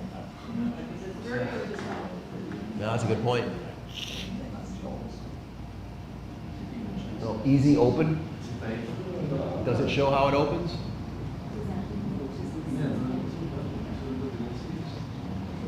Wow, it can show up to 28 small or medium pills. That's This can be the main image if we put a hand and a small thing down. yeah. Or if you have your packaging, you could put this there. Yeah. Right. Open the squeeze from the side. Yeah, they could definitely make a lot more if they redid their main image. Or they can bring it to Shell Studio and they can help them out. Secondary images. Actually, real secondary image, that one on the right, could actually be a little bit better hero images. At least you understand. Yeah, I feel like this is really precious real estate to have with your this photo area. I think this could be creatively put together. And you free up a whole other spot for an image. Like somebody could give this some thought and free something up here. Imagine if they did that. Packaging was put up here that showed off scale on the packaging. You'd be able to eliminate 2 slots here. That's very valuable. This becomes unnecessary because you already have here and here. So that's 3. And I don't think this is necessary. Like, I'm assuming. Make it clear. It's either these are our competitors or these are our own. We have to mention. Right, but I think. Yeah. So Huh? case as a mom, As a mom? yeah, because it's so easy to open it, you're like, what's Okay, so it looks like that last image, they put it there because they also sell these other things. I think that's a mistake. I mean, Amazon doesn't give us this data, but I don't think it's the value of that. Yeah, you're not doing, cross-selling is very difficult on Amazon, and it's definitely not from the last image in those thumbnails. Unless it was complementary, so if they had a product that works really well, necessary to use their own one, then it makes sense. The best cross-selling I've seen, and You could like buy 10 these and get a pocket fill case. I didn't see any keywords. I didn't see any keywords on there. Maybe a big pouch to put it in that kind of thing. Like blended with the images, no keywords.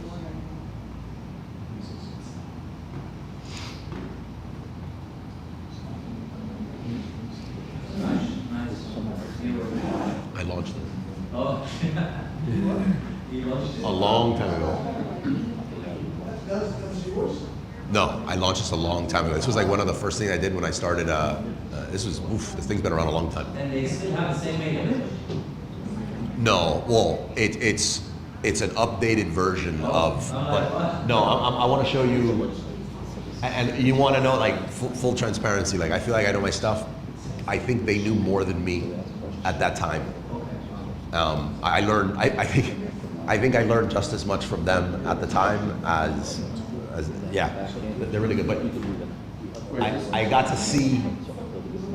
Let's see if I can find it. I want to show you. This is the best cross-selling I've seen ever on Amazon that I actually got to see. I like their A-plus content, that's pretty nice. Oh yeah, That's good. Real nice. they are good. That's really clean.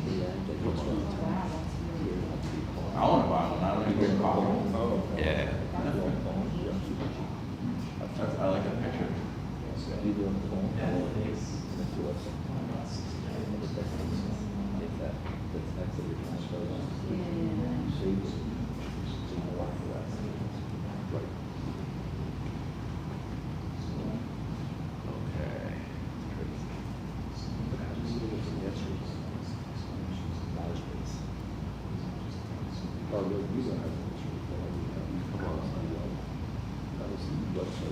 Are they out? I mean, this is, yeah, it's a traditional.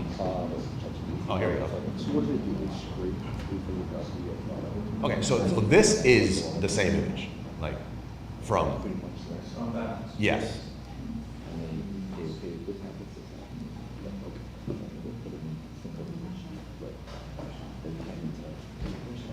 Okay, so you see the sizes? They had this Italian guy, comedian. Is this it? Oh, I don't think they have the video up anymore. But what, damn, that sucks. It was, oh, temporarily out of, oh, this is the guy. So are you saying that this is a good listing, or? This is a good listing. Yeah. Yeah, I was gonna show the cross-selling. This video. Get a chance and watch it. I don't want to fool with the audio. You see what he's doing right here? So I don't know how effective this would be today, but when I posted this video, I mean, I don't know if they've taken it down, but I posted this video on this listing. When I did, you could not put a video on your listing unless you were on Vendor Central. So I think they paid like $10K to get a video up. And that was, you would do it, because if you had a video in your listing, like your sales, right, nobody had it. And what this guy's saying in the video, he's hilarious, and he's like very Italian. He's like, he goes, if you're, basically like, if girls won't talk to you, you live by yourself, you can get the two. You get this one, and he goes, or if you have a lot of friends, and he's just like very funny in how he's playing with it, you can get that, and he reaches down and pulls up his, but the video got so much traffic that the video specifically, because back then when you uploaded videos, you could see what the action was, or they call it basket behavior, that happened based on who saw your video. So it's called basket analysis. So like you get a basket analysis, meaning how many people looked at that video and bought, what did they buy, and what else was in their cart. called, I don't know, Vendor Premium Services. They might have it, but now it's like stupid. It's like $100,000 or something a year. So that's the best example of cross-selling. Well, that's cross. So he was cross-selling. I don't think anyone went for a 2-cup and bought his like 12-cup espresso thing, but they, it worked. It worked, and I got to see the data. But yeah, outside of that, cross-selling on Amazon is even display ads. Like if you're targeting your own listing with display ads, and say this was your listing, and you want to say on your 2-cup, you want to be able to show your 6-cup, and you have a promo on your 6-cup or a coupon on your 6-cup to where the difference isn't that much, but you're going to get a little higher on your average order value. Even that's not really effective. Like when someone's gone that deep into the funnel, they're buying it now. It's like buy now, they add to cart. It's rare that they look over and make the switch. But yeah. 32K views, almost 8 people. Look at this. Monster. The 18-cup. It is huge. It is huge. I want to get one. I'm going to add it to my cart. Is it for your stove pot, or is that all? He just sold himself one. Well, I'm thinking it's been a while since we worked together. Maybe I can circle back. I still know the company. Maybe I can circle back and say, look what I bought. Want to work together? Guys, I see this default. You need to fix it. Yeah, I see you don't have an app, or I don't know. I'll do something. All right. Let's jump over to another listing. Nobody else has a, oh, you showed me one.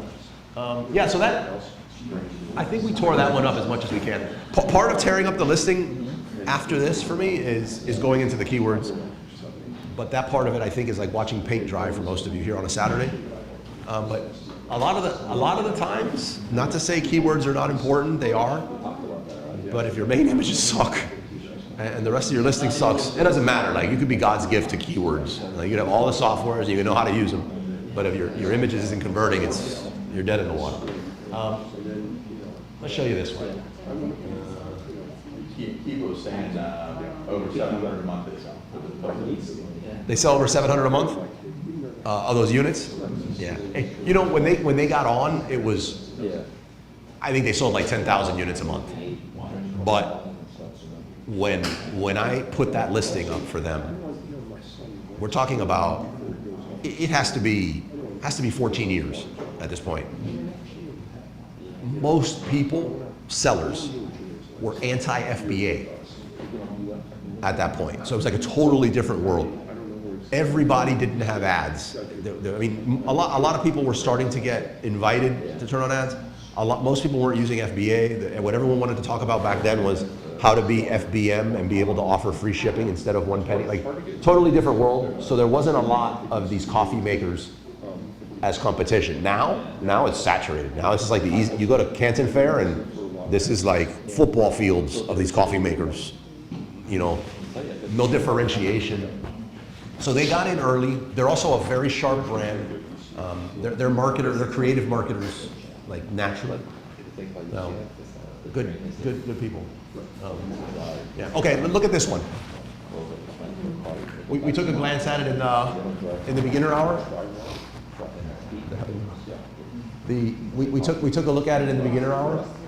I'm not saying that somebody should go sell this, but I think it speaks to, like, we'll tear it down. I think the only reason this is doing as good as it's doing is because it's different. If you tried to launch a decanter right now, like a regular decanter, I mean, go with God. Like it's not, like if you just have this plain Jane decanter that everybody else has, it's not gonna go well for you. But some things I like about this, like just guessing here, but I think I'm pretty accurate. This bottom piece probably already existed somewhere, but getting a wood mold, if they did, is not expensive at all. And that one piece up there, that top or cork is going to be compatible with a whole bunch of other different kinds that are out there, so they didn't get a mold for that. The glass looks like it's one mold because they're the same, that has the bullet in it and the actual gun. I think they're like $900 in on molds, maybe $1,000 in on molds for this product. And I would guess anytime you have more than one fragile item together, you got to do some crazy stuff with your packaging because they can clang, and then you're done. You have powder. But I would say because of the extra packaging, they're at $8. I don't know. You're still a little bit in this space. What would you, Robert? Landed $8? Well, I'm not factoring in tariffs, so like $8 to $10. Glass and wood, yeah, less than 10. Yeah, less than $10 here.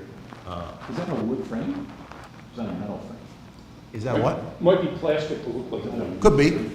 Yeah, it could be. If it's plastic, that's probably, if it's plastic and they had to pull a mold, that's the most expensive thing that they needed to do. That's probably a $1,500 to $2,000 mold if it's plastic. But the glass, super easy to do something different. I mean, I'm sure it already exists, but if you want to get like a football decanter, like you can go out and do that. Come up with some shape and do something different. You're never going to be, and you shouldn't try to be top of page one, number one for that weird shape, but you're going to sell consistently and you're going to have a nice margin. Nowadays with some cool influencer things on TikTok. And you could put bees on the shot glasses. Yeah, I recommend anyone that does sell products moving forward, add bees to it, like bumblebees. You wanna put bees on product? Yeah. I would. Should be. Like how many bees? I'd put 2 bees, Like normal bees, like bumblebees. like the wasp bees. Yeah, like or a wasp on top of a bee, stabbing it with the stinger in the head. Now pay With a attention. glass of whiskey Yeah. with a bee on it. Right, or the bee drowning in whiskey. Well, we are all drowning in bees right now. There should be another version of these bees where it looks like the bee was squashed, like somebody sat the whiskey glass on her bee. Did you say bee? Or Yeah. drowning bees. Bumblebees. Like a drowning bumblebee. Bumblebee? Definitely bumblebees. Like yellow and black bees. Power of concentration. I would do, yeah. Yellow and black bumblebees, bedazzled, little diamonds on them, everything. Bees that And then just have a cup. The other version would be a cup, and when you look in the cup, it looks like somebody accidentally killed the bee. Oh, that would be great. Right, and the bee's smashed, But still shines. but still bedazzled. Yeah. We had a lot of product ideas, you missed it. Don't worry, we've only been talking about this for a half hour. lot of bees. We said the bee conversation really escalated. Okay, so change the shape. Well, I mean, that would be pretty complicated, but I bet you if you did one in the shape of a bee and made it look as beautiful as hers did, you probably would sell it. Are you going to sell 20 a day? Absolutely not. But you'd probably be able to sell that thing for roughly around that size. That's a live listing. Yeah. So one thing you have to consider on that specific product is that we just came out of the holidays. Yeah. That number is probably not the same. Yeah, for sure. Yeah, it's less. I think there's a lot of weird shapes you could do in the glass space that's not that expensive. It is China. And you're going to have a really, really nice margin and be able to sell, 10, 20 a day. So I think there's still room in it. I love it in the glass space. And every new course that comes out teaches new sellers not to sell glass products. So it's like, I sell glass too. I have no problem with it. than the glass. Yeah, 100%. So looking at this listing, pretty straightforward. I will tell you the biggest risk on a listing like this, Amazon gets weird sometimes with ads.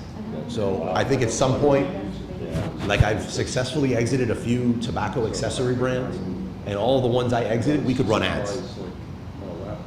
You can't run ads on Meta or Google for tobacco accessory products because it's the nature of the product. On Amazon, you could. They stopped it. So if you have no other levers, like you don't have an email list in the space, or you don't have social media, or if you launch something in the cigar accessory category now, you're going to have a problem. I suspect at some point that's going to be a big problem with some of these products, and you're going to be in a bad. The person's going to be in a bad. If you're in bar and wine tools, you're going to. Don't think Amazon's going to go in there and just apply like logic. Be like, yeah, that's just a decanter. But your decanter shows that it's full, and that's alcohol. And, and so that would make me a little leery of this category.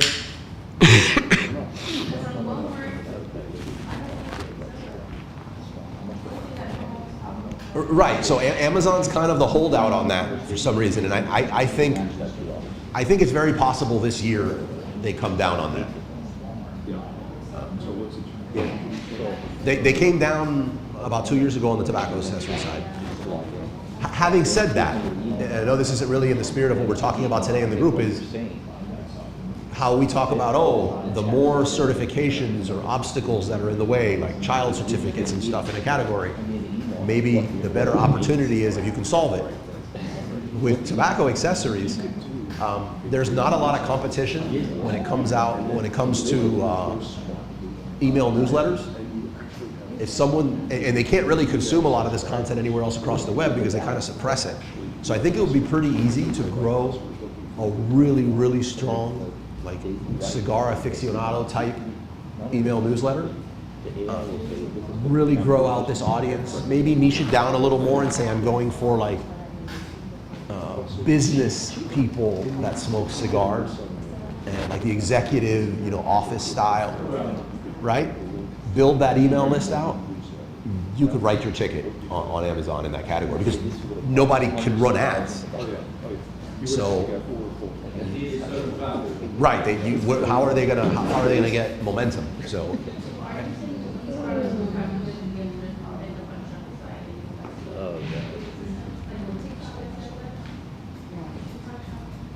I don't know. I don't know what TikTok's stance is on that. I mean, it's only a matter of time.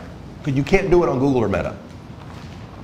It's only a matter of time before it's everywhere. Currently on Amazon you can. So I was just thinking out loud there. The variation, I think looks, I guess it's like if you're going to do it, do it. I don't know what's going on here. But might as well, right? Oh, no, okay, yeah. One with bullet, one without bullet, one outside, one outside. Yeah. This I got. What about the other images? That's a little something. The bullet's right here in the cup. See, when it comes to like dad gift, You didn't put US, but it gives you. I think people look for weird stuff like this. About 2 cents. Yes. I think they could have done a better image here. Yeah. I bet you they created this a long time ago and they've not updated them. I mean, you get this and you put it in AI, there's no reason why you can't do something a lot better than this. As a matter of fact, Amazon AI is pretty great with images. I would make a series of different guns. Because everybody's very particular to the gun that they own. Yeah, that's a good point. E7 Magnum. Yeah. The Dirty Harry of guns. Yeah, have a whole bunch of different types of guns. I think it's a good category of stuff to do. I mean, you're not, again, none of them, don't go super deep on inventory, but you're going to have next to no competition, really great profit margins. Do you have to keep on there though? Do you have to keep on there? Because I'm curious as to like, how did sales do in the last 3 weeks? It says 2,000 sales, and just wondering how many of those were holiday sales. I'm sure a lot of it was holiday.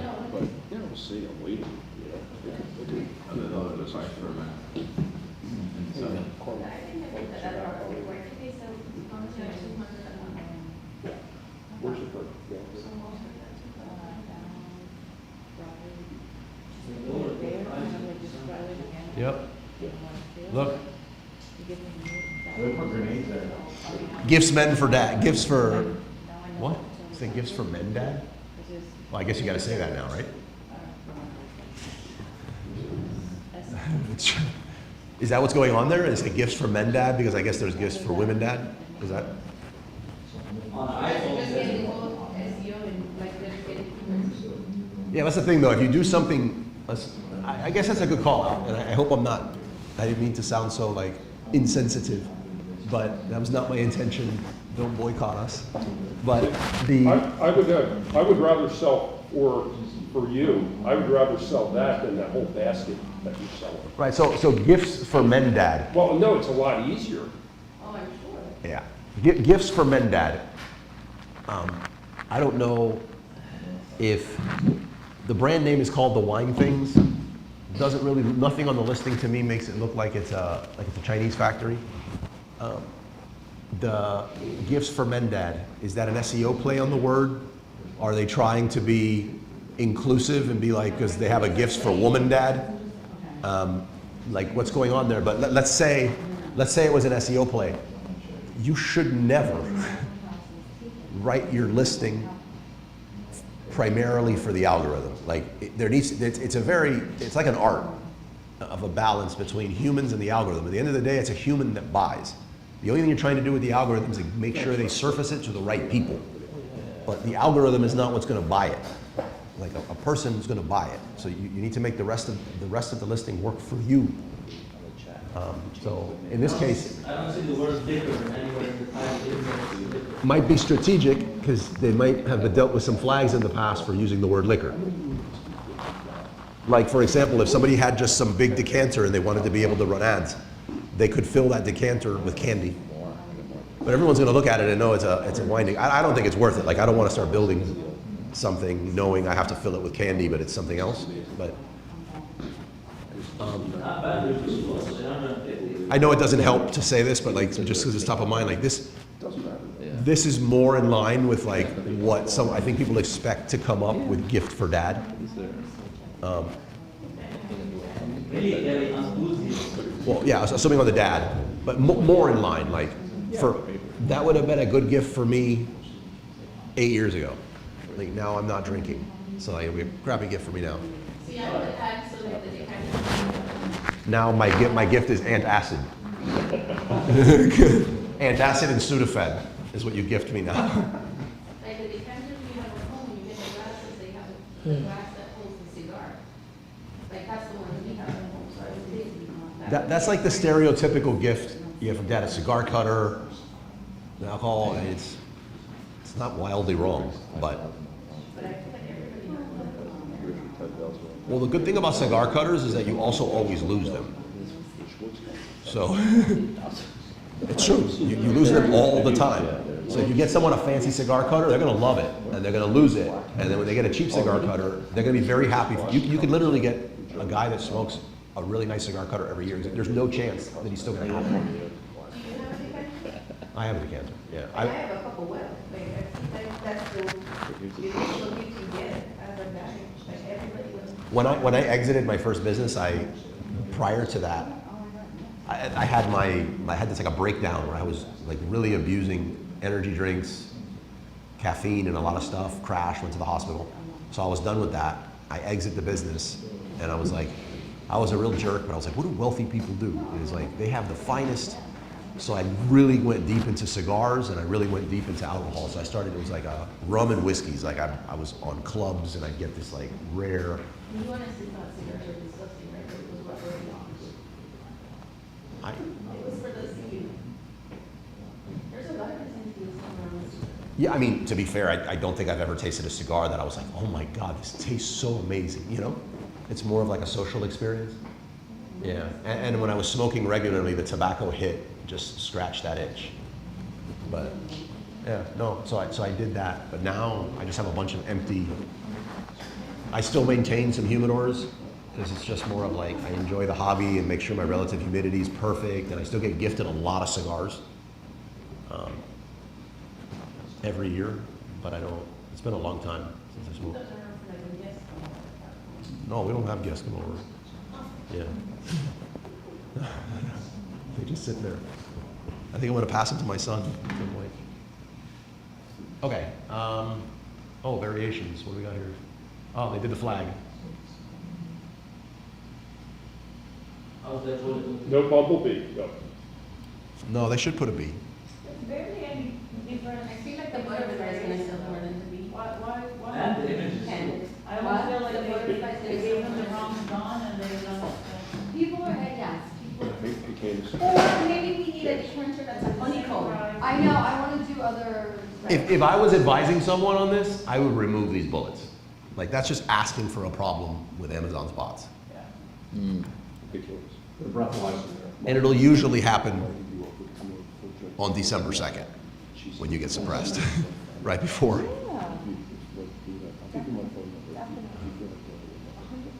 I like these. I was gonna say, it's a nice image. It is. You know, I wonder if something's gonna happen here. Like, this is obviously not a photo. This is a render, right? Probably move it away from him so it doesn't look like it's pointed at him. Yeah, where is it again?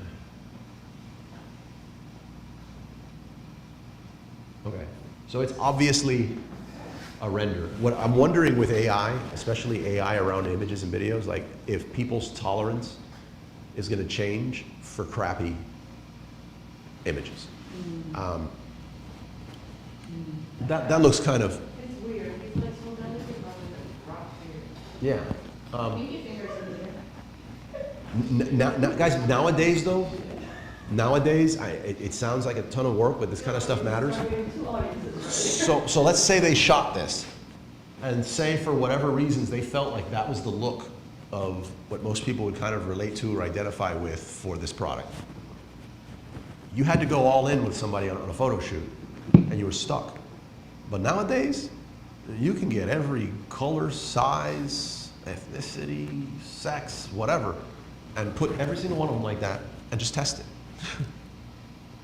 And just test it, and you're like, that one does good, do that one throughout all of them, and just test it. Like, there's no, you were never supposed to not do that, but there's no excuse anymore. Like before it was like, it was a few $1,000s to really do this right. There's no reason not to be doing that. If you've not been changing out your images, and you've not changed out your images in 3 months, you're leaving some money on the table, or you're just kind of circling the drain, or this is kind of like hobbyist for you. But like, you're gonna see a pickup in sales. So for something like this, there's no reason why you can't have Nano Banana or VO3 create some amazing stuff that does not look rendered. Like, you can do a full-blown unboxing video now. So I think people's tolerance is gonna change. Kind of like videos on listings that I mentioned earlier. They got a lot of sales before because there was a video, but when video started rolling out to everyone, now it's kind of looking like, oh, this thing doesn't have a video, what are they hiding? You know, now the bar has been raised. A+, there was a little bit of that. But yeah, I think the quality of the images you have now is gonna change a lot, like what people are gonna expect. So level up your stuff.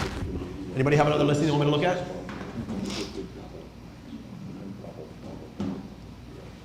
Any listings? No? All right.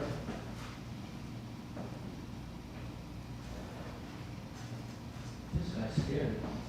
Yeah. Yeah, I'm gonna buy one of these. Made in Italy. What do you prefer, Carlos, usually? Big, bulky bullet points or short and sweet bullet points? I know it depends on the product. High converting. Which means? Whatever works for that listing. If we test it and it works well, I'll do it. I hate emojis. When we used to have a lot of emojis, I hate emojis. But emojis worked. And I would say let's use emojis. So, yeah, I'm very for what converts better. I think I think that's too many, I think that's too much text. That's what I meant when I said, like, I don't like usually big long ones, it's gonna get lost. Yeah. Unless it's electronics and someone's really good. Yeah. There's since nobody has any other listing, anybody online want to send a listing for me to look at? No.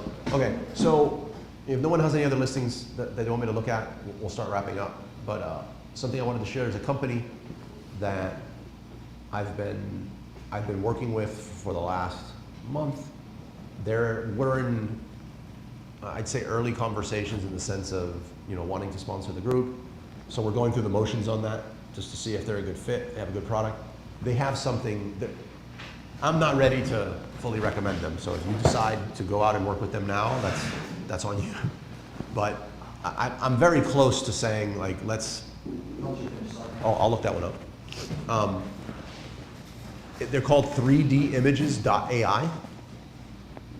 So they, first of all, the images that they're creating for your product are amazing.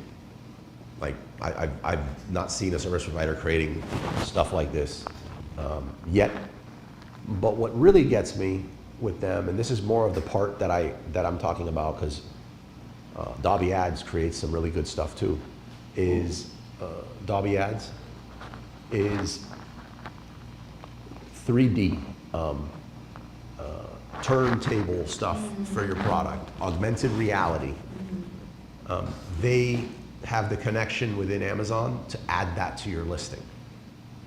Some products do better than others, but remember, one of the limitations of online and why optimizing the listing is so important is you can't pick up the product from the shelf and look at it.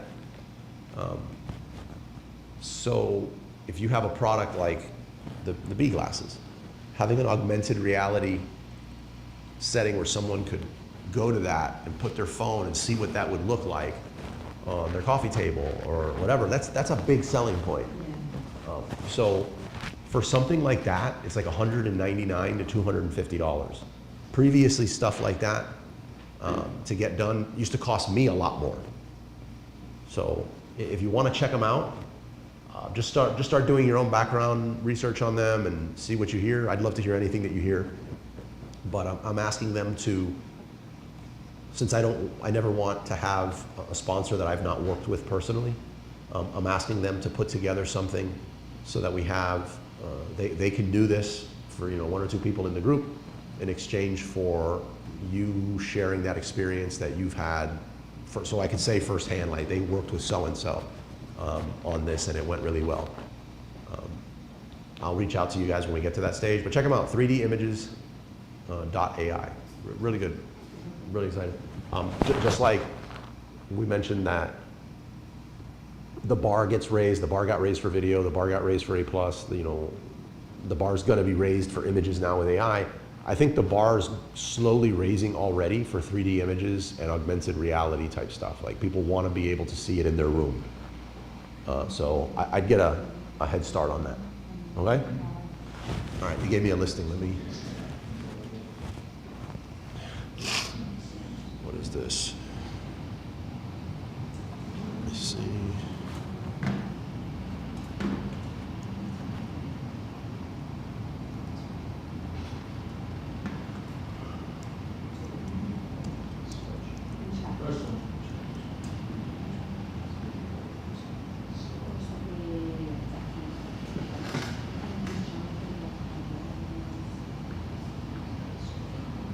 Yeah, any of these, it's not almost the same.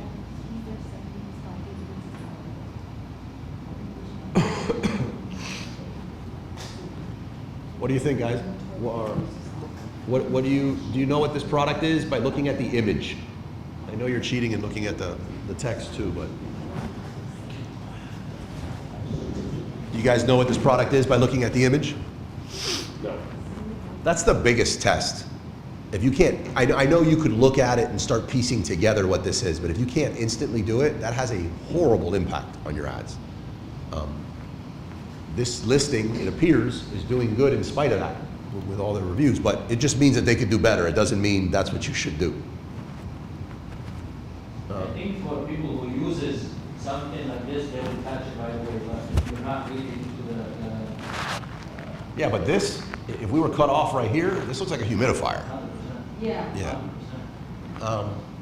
And this, as a matter of fact, I felt that it was a mouth guard, or like a night guard, like mouth guard at first, but I was about to give them a compliment on how they added the packaging because it's difficult with white products. But oral appliance cleaner? Appliance, is that a spatula? I don't know if I have the Like- packaging. Yeah.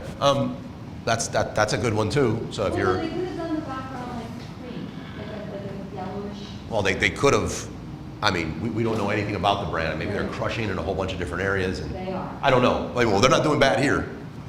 Yeah, they And that's not an easy category at all. But I'm actually now not certain what this is. Is this fake white gold teeth? It's really. Is it a grill? Is it Tom's grill? That's something for the bottom, not for. It's not a bee. I think it was. It says it's an oral cleanser. You guys want water? Right, but do you want something that cleans anything oral, or do you want?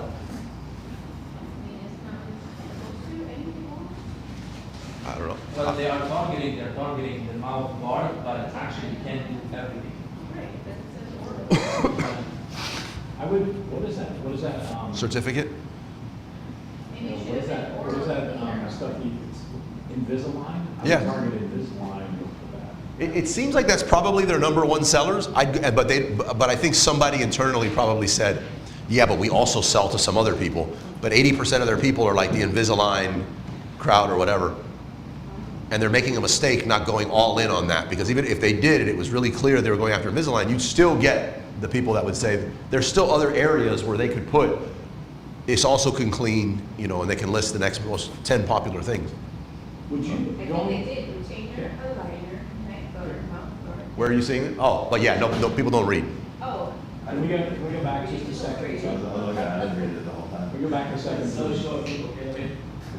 So the first one you mentioned earlier today, which was the glasses, Yeah. right? And you said that was a different packaging for that. Why would you think about doing a different packaging for this that would be Invisalign versus Night Guard? Or is that, I don't know, don't you monopolize too many keywords? Is it such a big category? Would you separate that? You totally could. Yeah, you totally could. I don't know if there's any like FDA stuff that comes in for something like this, and then you're really. But if it's in, you know, works with Invisalign, like it works with Apple products, like it works with Invisalign, and it would be a Night Guard cleaner, and then it would be a denture cleaner. You know, it's different verticals for it. You'd be cloning it. That's different a packaging. waste of space right there. Yeah, this is. But Tom, can you follow them? What does it say on the box, You Carlos? don't say, you First say image? compatible with Invisalign. What's this oral appliance cleaner? So I guess they're maybe. Aligners, retainers, guards, dentures. I mean, that certificate right there, dental industry, I mean, I'd have that a lot more prominent. Yeah, but that'd be forefront. Yeah, that's got to be super prominent. Again, this is a bad image. No excuse for that anymore. Yeah. Can you put a little ding, like a little, you know, on it, make it sound like clean, like so clean? But this is a waste. This looks like, I'm imagining this is like somebody's got a microscope over, they discovered a fossil or a piece of like bacteria on the moon, like a lunar rock. This looks like an Apple charger, actually. Yeah. So that's a waste. Yeah. It's like nobody's converting now. It seems like what they were trying to do is say, this is what the inside of this thing looks like since you don't have it yet, but that's horrible. It looks like one of those coffee warmer plates, coffee vessel plates. This is, apparently all their people have like 2015 vision because, Oh, she says Invisalign. On the first image. here? Yes, from Invisalign. Yeah, aligner, Invisalign. Yeah, but normally at this stage, if somebody's going through the images, they've covered their bases. But most people are not going to do that. So they would have already lost. You lose here. Well, there's something take out They're happy enough, right? Yeah. But you want to see people selling thousands that could use. Look at the brand. Is it OXO or OXO? I don't know if you actually pronounce it. The kitchen accessories OXO. Look at their listings on Amazon. Absolute dumpster fire. Like it looks like my son created those listings, but they sell thousands, right? They sell thousands. That doesn't mean we should model them, you know. I bought this and I returned it. This one? Yeah. Yeah. What did you buy it for? For my mom. Okay. He's a bouncer at night and he has a grill. Why did you return it? Because it's very poor quality. The ultrasonic needs to be strong in it. This is Eats a lot, he's Middle Eastern, eats a lot of spicy food, and really needs to clean very well, he's into pistachio creams and stuff, he's got a really, and the navy. Yeah, look at this. I mean, some of this needs to go on that box a lot more prominent in the beginning. Automatic cleaning cycles, patented technology, made in the engineered in the United Kingdom. It's not made in the United Kingdom. It's made in China. I love when they're like finished product made in the US. Packaged in Mexico. But I'm using a different strategy right now too. You know what would make this listing in the state that it's in? I've shared this before. Guaranteed. Pick up. Well, how many sales does it sell per month? 10,000. I don't want to do public math. My head hurts. What is that per day? 300 a day. 300 and something per day. How much the price? Instantly take this thing to 400 something per day. This guy's making $1 million a month. Right here. Seen on TikTok. That's it. That's it. He can leave all the images where he is. Just seen on TikTok. Just add an extra 80. Just add an extra 80 to 100 sales right there. Especially products that are white and you can play with the color of that as seen on TikTok. The conversion on that is sick. Wow.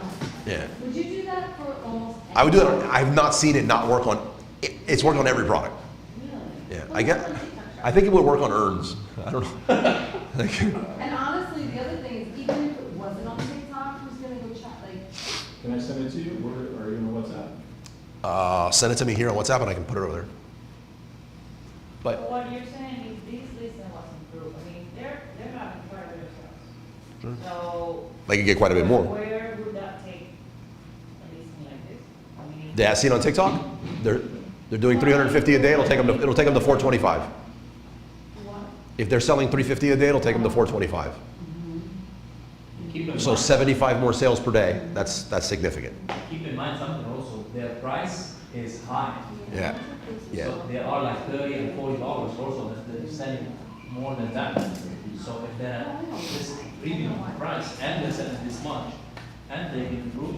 What do you think those added cost is on that thing?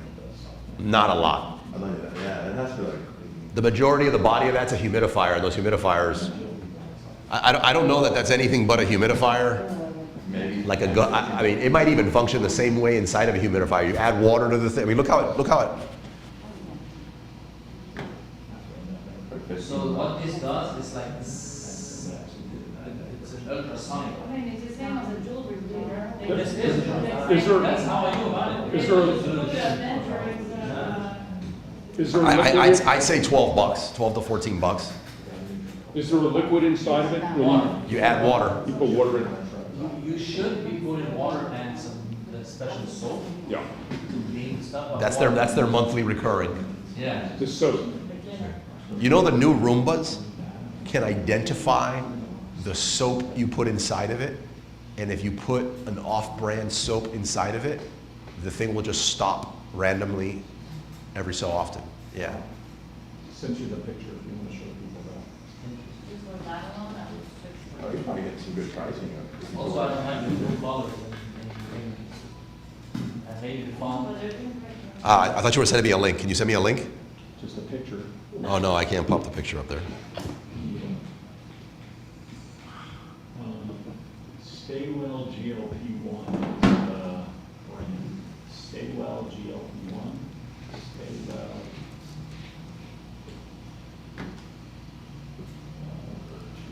GLP-1.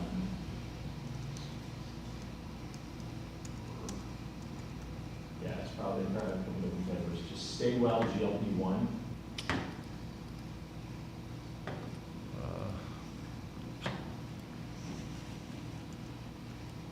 And then you guys are hitting on all cylinders with their main image listing.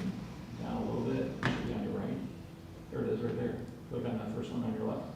No, the other one, click on that. I like the white packaging better, the one on the left there. But all of them have it. Yeah, I look, that'll help. On TikTok. So that'll help, but I would say what works better, like, cause I've tested this pretty extensively. This one looks like it's made into the packaging. Maybe it is, and if it is, whatever. But this looks like, again, that this is part of the packaging. Doubt it.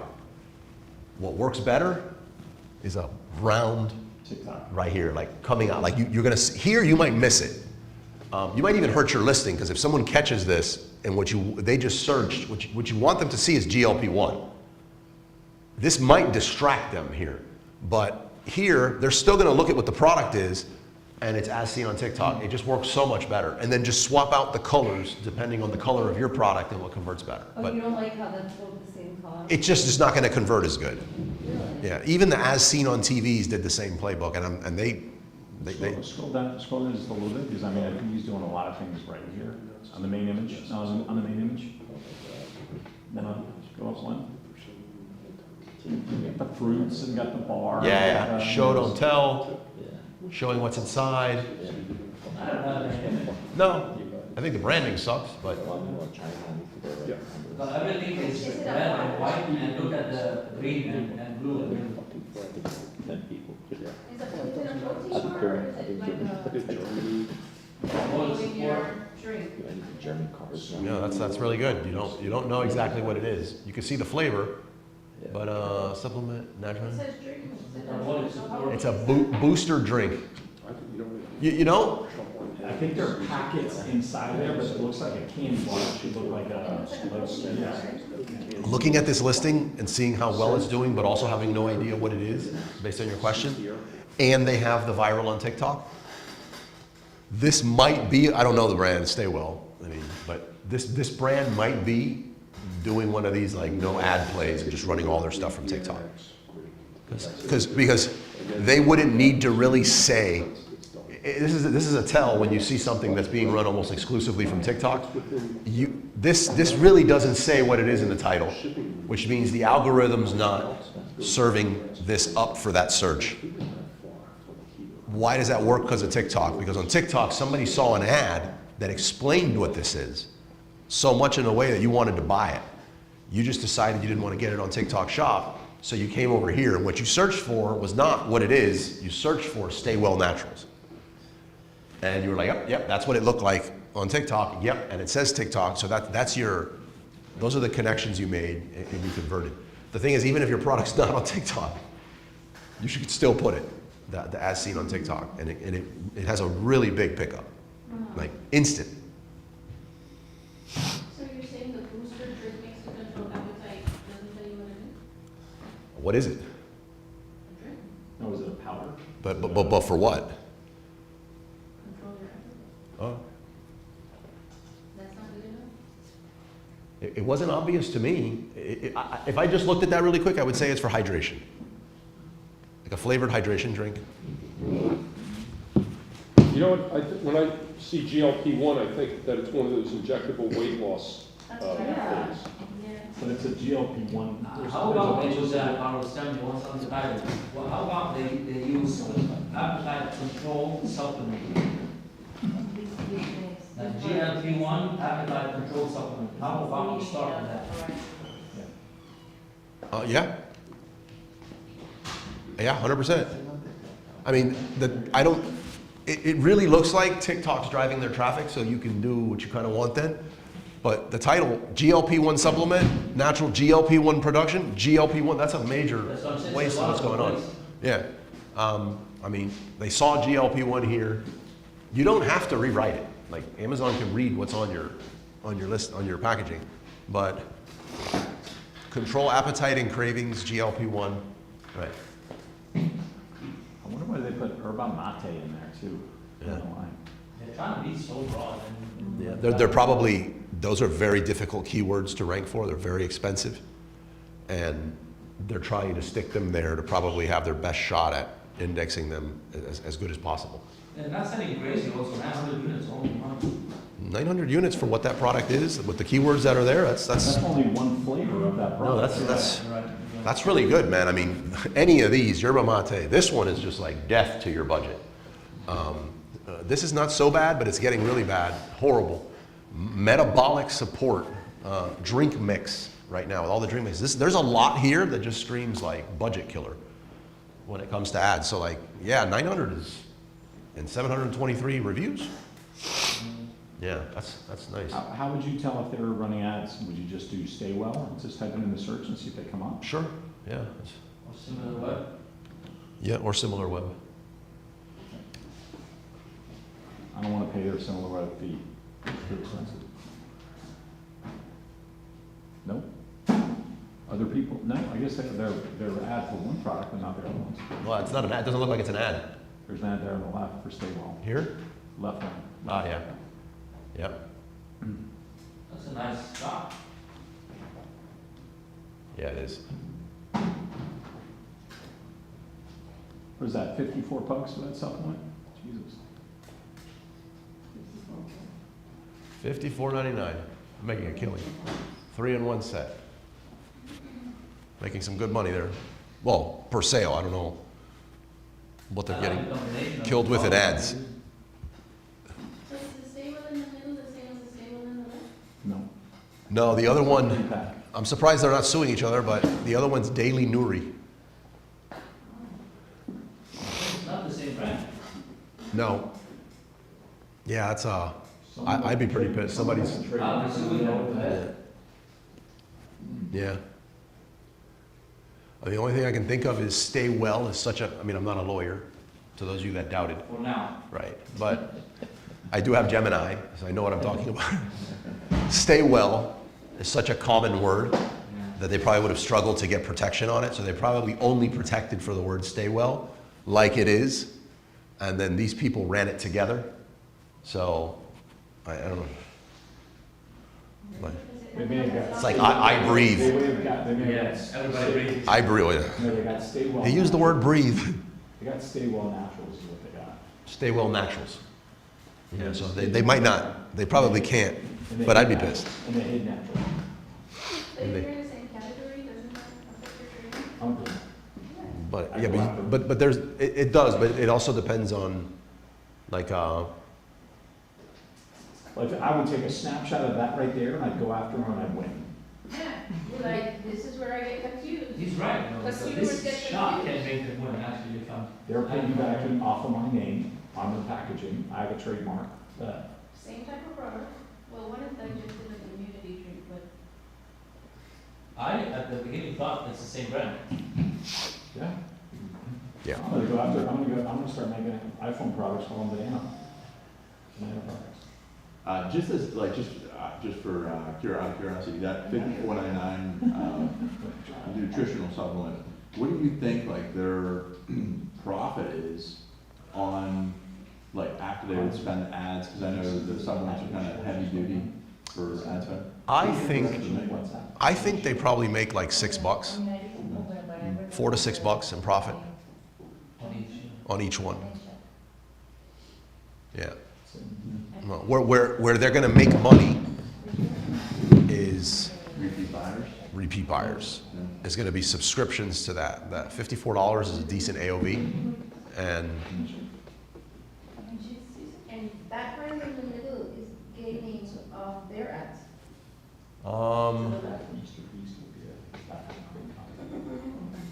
I mean, the assumption here, and I think I agree that they were around first.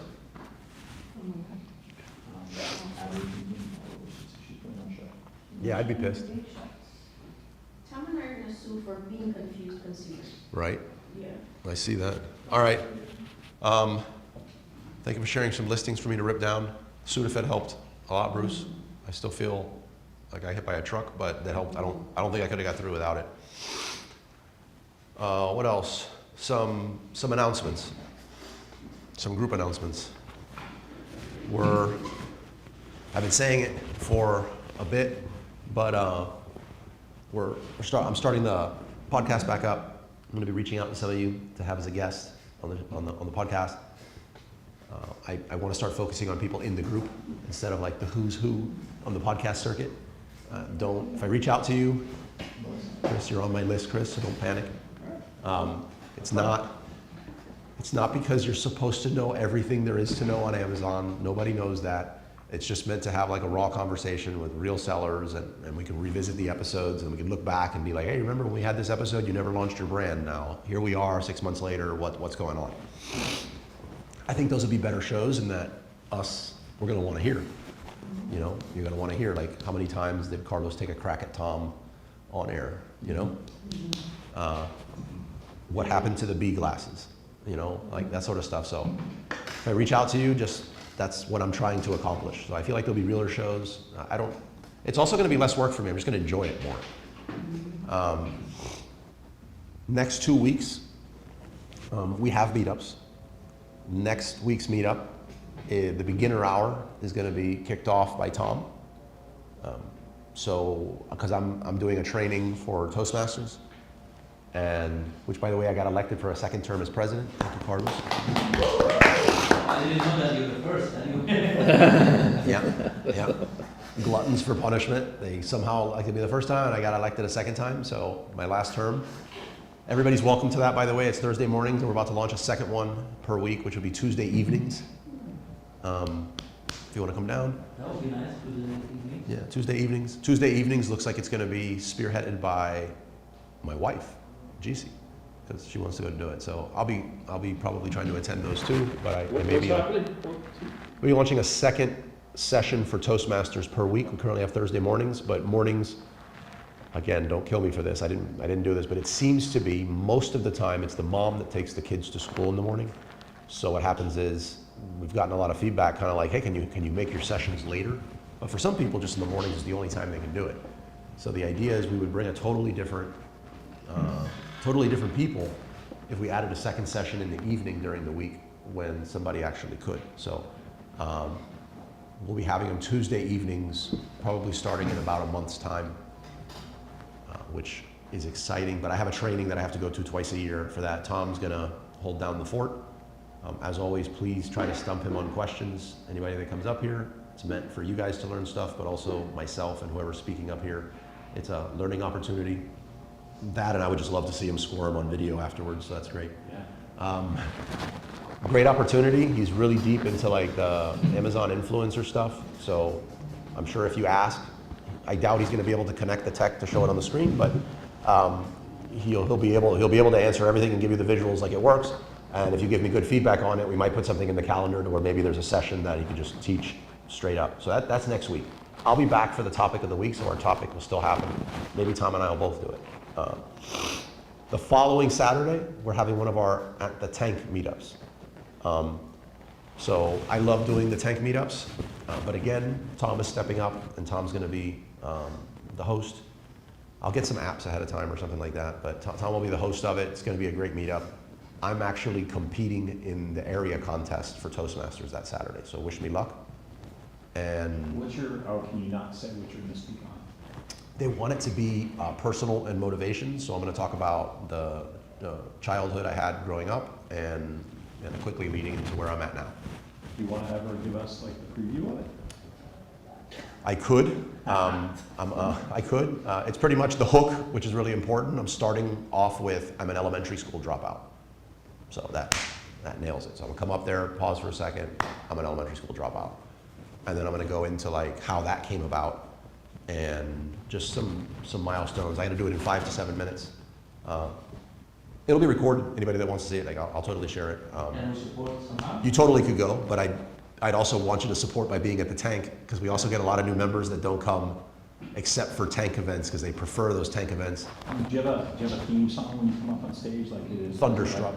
Well, no, we can't do that if it's like start off with you. It's gotta be something like Barney or Shark, do or something like that. Baby shark, do. That's it. Let me tell you, at Disney, they have It's a Small World, very addictive. You sit in that line forever and you will humming it for a week. But the Baby Shark is also highly addictive. Yeah. It also, if you've ever seen it mixed, if you go on YouTube, they have some very adult Baby Shark mixes out there that are pretty hard. I saw people at baseball games that heard it when they first came in, and when they're singing it in that baseball game. I'm just saying it subliminally so that you can get people to vote for you based on the shark, or they probably not vote for you based on the hour more in the song is. Yeah.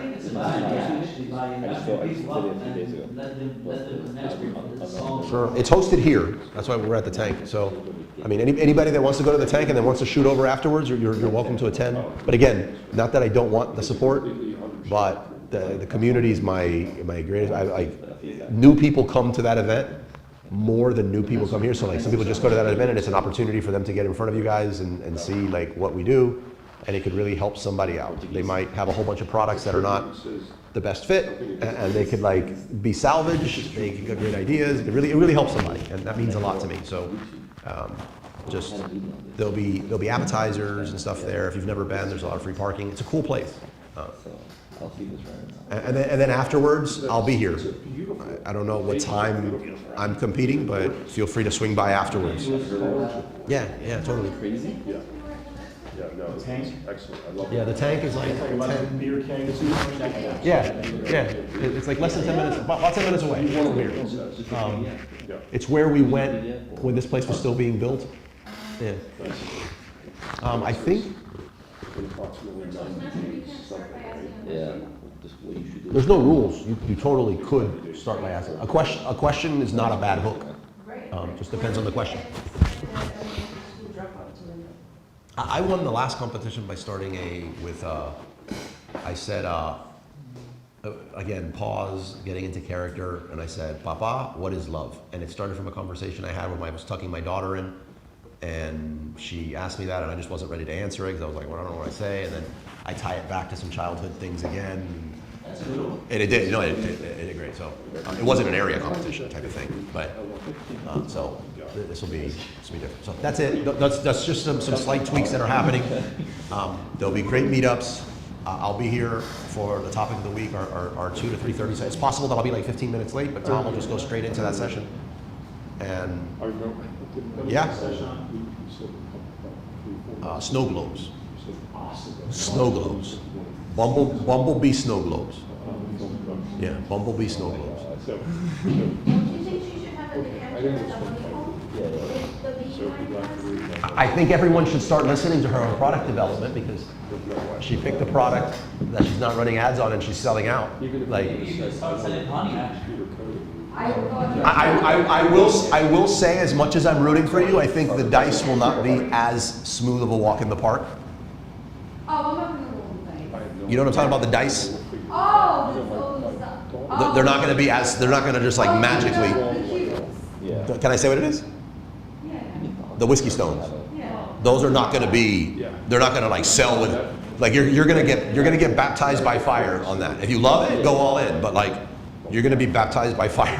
Even if, and don't say, even if they're like completely unique to any other one. No, it doesn't matter. It doesn't matter. You need to show up for the term whiskey I stones. think this is disregard that one 5 years ago. I wouldn't say that, Yeah. right? You were sell for pennies. I used to sell that product, but I remember. no unique, thousands per day at high numbers. It was like one of my most profitable products ever. I only had, I don't know if you guys remember the seller Toys and Games. It was Toys and Games, DB Tech,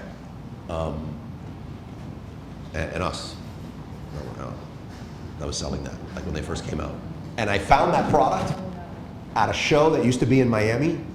I don't know if it still does, but it's a show everyone makes fun of people for going. It's the Asia America show. You know what I'm talking about? The one that used to come around like once a year. It's called the Asia America. It's like a, We used to go once a year as a group. like a clothing store or whatever it was. Yeah, it's like all clothing. It's porn. Right, It's but like a bazaar. I found I've exited a hair brand before. I found my supplier there. The week. Yes, and I found whiskey stones there. Yeah. So. Yeah. So you never know. Huh? Didn't you just say the whiskey stones made you A lot of them. Well, yeah, but there was. I think now they sell at $9.99. Right, but when I was selling them, I sold them for $29.99, and it was a 6-pack. Now you got to sell like a 32-pack with tongs, and like you got to like do crazy. You got to do a lot. You got to do a lot. And the people that have gone in there, like the level of images and stuff, like you're not going to put a B on that. And as much as I'm rooting for you, and as much as I'm going to buy one and support you, that will be your. You don't like that. Huh? You don't like that. I don't not like it.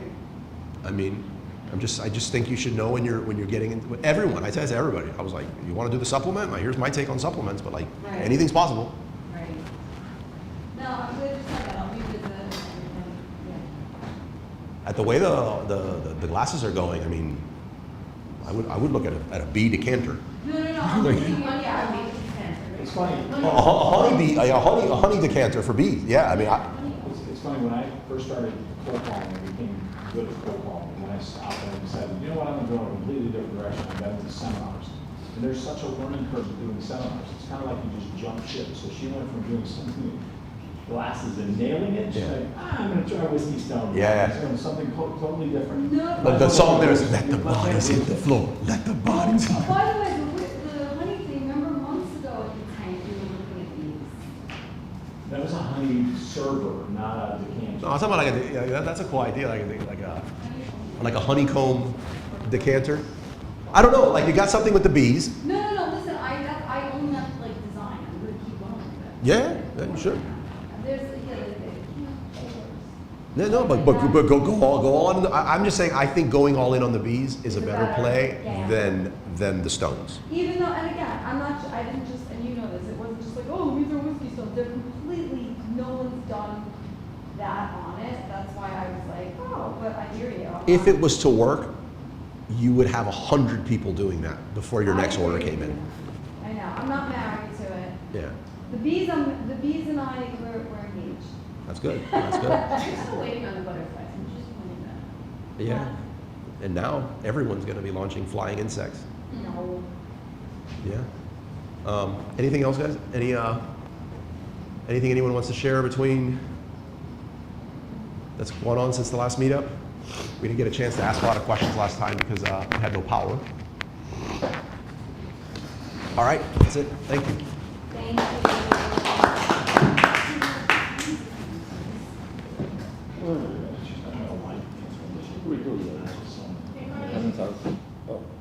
Yes. I